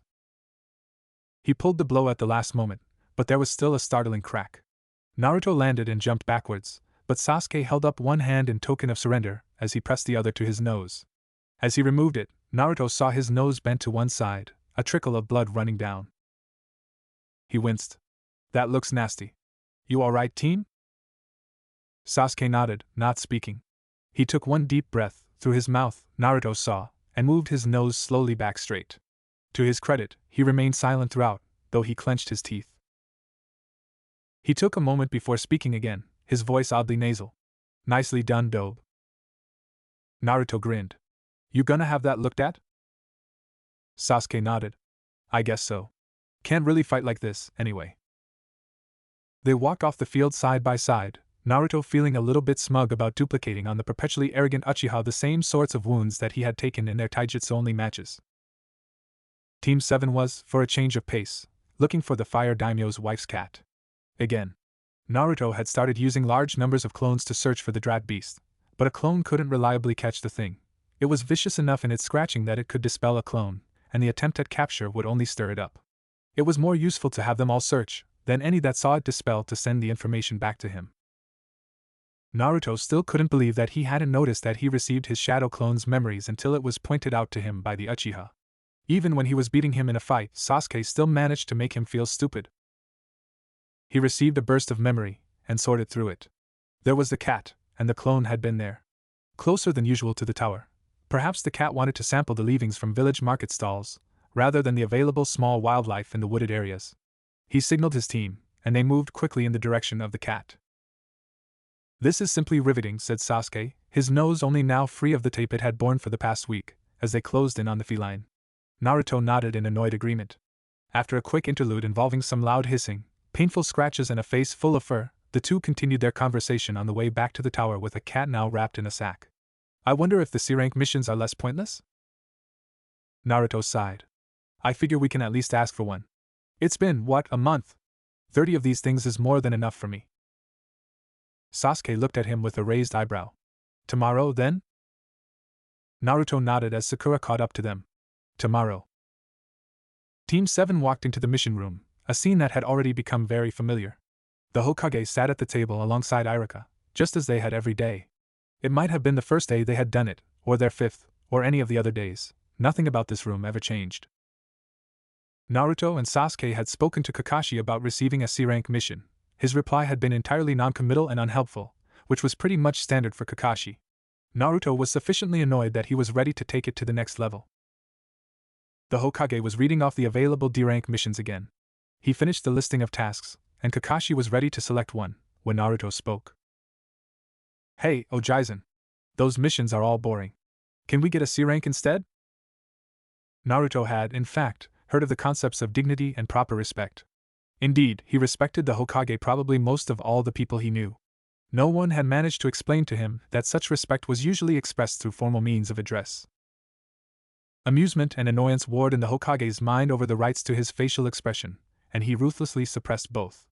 A request is logged from Uzumaki Naruto to assign Team 7 a C-rank mission. Is this the desire of Team 7? Sasuke spoke first. It is my desire. Sakura nodded a moment afterwards, following Sasuke's lead. Does the leader of Team 7 object? The Hokage looked at Kakashi, who was standing in proper formation, but with a particular unfocused look in his visible eye. Kakashi started, then rubbed the back of his head almost sheepishly. Well, if they want one, I don't have a problem. Kakashi looked at the genin, who looked back at him with expressions of eagerness, Naruto, slightly less apathy than usual, Sasuke, and mild nervousness, Sakura. He nodded. Yeah, I guess that's fine. The Hokage nodded. Very well. C-rank mission assigned to Team 7. He selected a different stack of papers from the table in front of him. The mission is, he pulled a slip from the stack and read from it, to escort a civilian client to the Land of Waves, then remain there until the completion of a project, while protecting him and his associates from whatever dangers appear. Client is a bridge builder working on a bridge connecting the land of waves to the land of fire. Mission expected to last up to 3 months. Anticipated hazards include risk of banditry and wild animal attacks. He turned to the side, where a door was set in the wall with a chunin guarding it. Please bring in the client. The chunin nodded sharply and walked through the sliding door. A moment later he returned, followed by an old man. He wore an oddly shaped straw hat, and he held a bottle in one hand. The flush on his face implied that the contents of the bottle were rather strongly alcoholic. Tazuna-san, your mission has been assigned to Team 7, said the Hokage, indicating them. The old man looked at them olishly, his face red. These are just a bunch of kids. How can they be ninjas? He said with a scowl. Naruto crossed his arms and looked at Tazuna with a glower. Sasuke's almost smile slid off his face. Especially that one. Tazuna pointed. His hand was too unsteady to tell who he was pointing at, but his next words left no doubt. The short one with the stupid coat. You're too short to be a ninja. He obviously found this hilarious. Naruto yelped in indignation and moved as if to charge at Tazuna. He was caught short by 2 hands. Kakashi grabbed the back of his coat, and Sasuke caught his wrist. Sasuke spoke out of the side of his mouth. Dobe, if you kill the client we can't get paid for protecting him. Naruto grumped and stepped back. Kakashi and Sasuke released him. Kakashi stepped forwards. Tazuna-san, I assure you that we are indeed ninjas. My team are genin, and they are certainly trained more than well enough to defeat any sort of bandits or animals that we might encounter. I am a jounin, and I am competent to handle any realistic threat. Tazuna took another pull at his bottle and humphed. I guess I get what I pay for. All right, when do we leave? Kakashi glanced at his team. Does anyone anticipate preparation taking longer than a few hours? All 3 genin shook their heads. Then we can leave this afternoon. Tazuna-san, please meet us at the east gate at 3 o'clock. Our mission begins then. He turned to look at the 3 genin. Dismissed. Hinata was working on repairing a roof when she saw Naruto at a distance. She looked at him with a smile, seeing him grin in response, then burst into a cloud of smoke and disappear. What? She looked around, concerned. Her teammates, working beside her, looked up. Hinata-san, is something wrong? Inquired Shino. No. No, I just saw something odd, she said, and began to work again. Some 5 minutes later, she was taking a break. She had just stepped down off the ladder onto the ground when Naruto, again, came up to her. Hey, Hinata-chan. She smiled, still a little perturbed. Hello, Naruto-kun. I know just a few minutes ago, were you on that roof over there? She indicated the roof of the building on which Naruto had been. Oh yeah? Yeah, that was a clone. Anyway, I just wanted to tell you, our team got a C-rank mission. Hokage Ojaizen said that it might take like 3 months or something. So I'll probably be gone for a while, and I just wanted to say goodbye. She nodded to him, smiling. Congratulations, Naruto-kun. I hope it goes well. He grinned. Thanks. Well, I'll see you around, I guess. Goodbye, Naruto-kun. He waved and ran off. Hinata smiled after him, wondering. He would be gone, maybe for a long time, and what was that about a clone? Clones didn't do that. Naruto arrived at the meeting place perhaps 5 minutes late. Sasuke and Sakura were already standing at the edge of the square fronting the east gateway. More surprisingly, so was Kakashi. Naruto walked up to them and burst out at Kakashi, Hey! Since when are you ever on time? Why is the one time you're on time the day I'm late? What's with that? Kakashi smiled under his mask, his eye reflecting the expression. Why, Naruto, I don't know what you're talking about. When have you ever known me to be less than perfectly punctual? He looked down the road. Hey, there's Tazuna-san. He walked towards the bridge builder, leaving Naruto fuming in his wake. Sasuke glanced at Naruto askance. Hey, Dobe, you packed for 3 months there? Sure enough, both Sasuke and Sakura were wearing large, heavy-looking travel packs, while Naruto wore only his usual training attire and weapon holsters, plus an extra, odd-looking pouch on each hip. Naruto glanced down. Oh. Yeah, I am. Storage seals? He grinned beatifically. It makes things so much lighter, it's nice and convenient. This with a smug look at Sasuke's overlarge pack. Sasuke snorted. Phew and Dobe. Kakashi walked up alongside Tazuna, cutting the conversation short. All right, kids, let's go, he said, louder than usual. The genin glanced at each other, confused at the unaccustomed diminutive, until Sasuke raised one eyebrow and subtly indicated Tazuna, who was looking chagrined. A sense of understanding permeated Team 7. Ah, he's messing with the client. They filed one by one out the small inset door and the large gate, Kakashi first, followed by Tazuna and the genin. Kakashi stopped at the booth in which sat the guarding Chunin.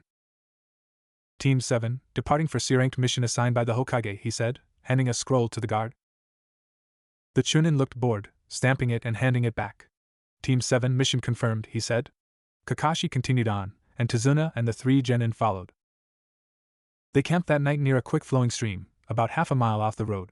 Kakashi had chosen the spot for its access to water, despite Naruto's noting that he was carrying at least a week's water in one of his several storage scrolls. That conversation had been rather amusing. Naruto, this is a useful thing to know, how to support yourself on what you can carry, without using storage seals. Most ninja are not going to be carrying 50,000 ryo worth of storage scrolls on every mission they go on. 50,000 ryo? Yes, Naruto. Storage scrolls are expensive. I'm assuming you made these? Yeah, but I didn't know. Not surprising. We will be selecting our campsites according to the usual needs of ninja who do not carry small fortunes and few ninjutsu on their persons. If Naruto had had any further objections, he had not expressed them, probably still trying to come to terms with the real value of his work. Team 7, along with Tazuna, sat around a small fire, made by Sakura under Kakashi's careful eye to release as little smoke as possible, eating field rations. The sun was just setting behind the trees to the west, as the genin wore identical distasteful expressions at the offensively bland rations. Naruto finished first and stood up. I'm going to go walk around a little. Kakashi looked up. Standard rule, stay within 50 feet of camp if you don't have good reason to leave that radius. Naruto looked slightly crestfallen, but nodded before he walked away. He turned around on reaching the 50-foot mark, and walked back across the allowed circle, turning slightly to avoid cutting through the camp. On reaching the 50-foot boundary again, he turned and paced in circles around it, restless. Meanwhile, the rest of the ninja were finishing their food. Naruto walked back up to the camp just as Sasuke was finishing. He looked up amusedly. Do you think you got enough exercise in your walk? Naruto grumped and sat down again. Soon darkness fell, and Tazuna retired to an extra tent. Kakashi stood up, stretching. All right, my shiny genin, here's your next lesson, how to establish a watch schedule in potentially hostile territory. Of course, since it wouldn't be a lesson otherwise, I regretfully cannot help you, and as such I'm going to sleep now. Good night. He disappeared as well into his tent. The 3 genin looked at each other until Naruto spoke. That was a lesson? Team 7 woke with the sun, except for Sasuke, who had taken the dawn watch. They ate a quick breakfast, consisting of more ration bars, while Tazuna slept. After the team was ready, Kakashi woke Tazuna and they tore down the tents.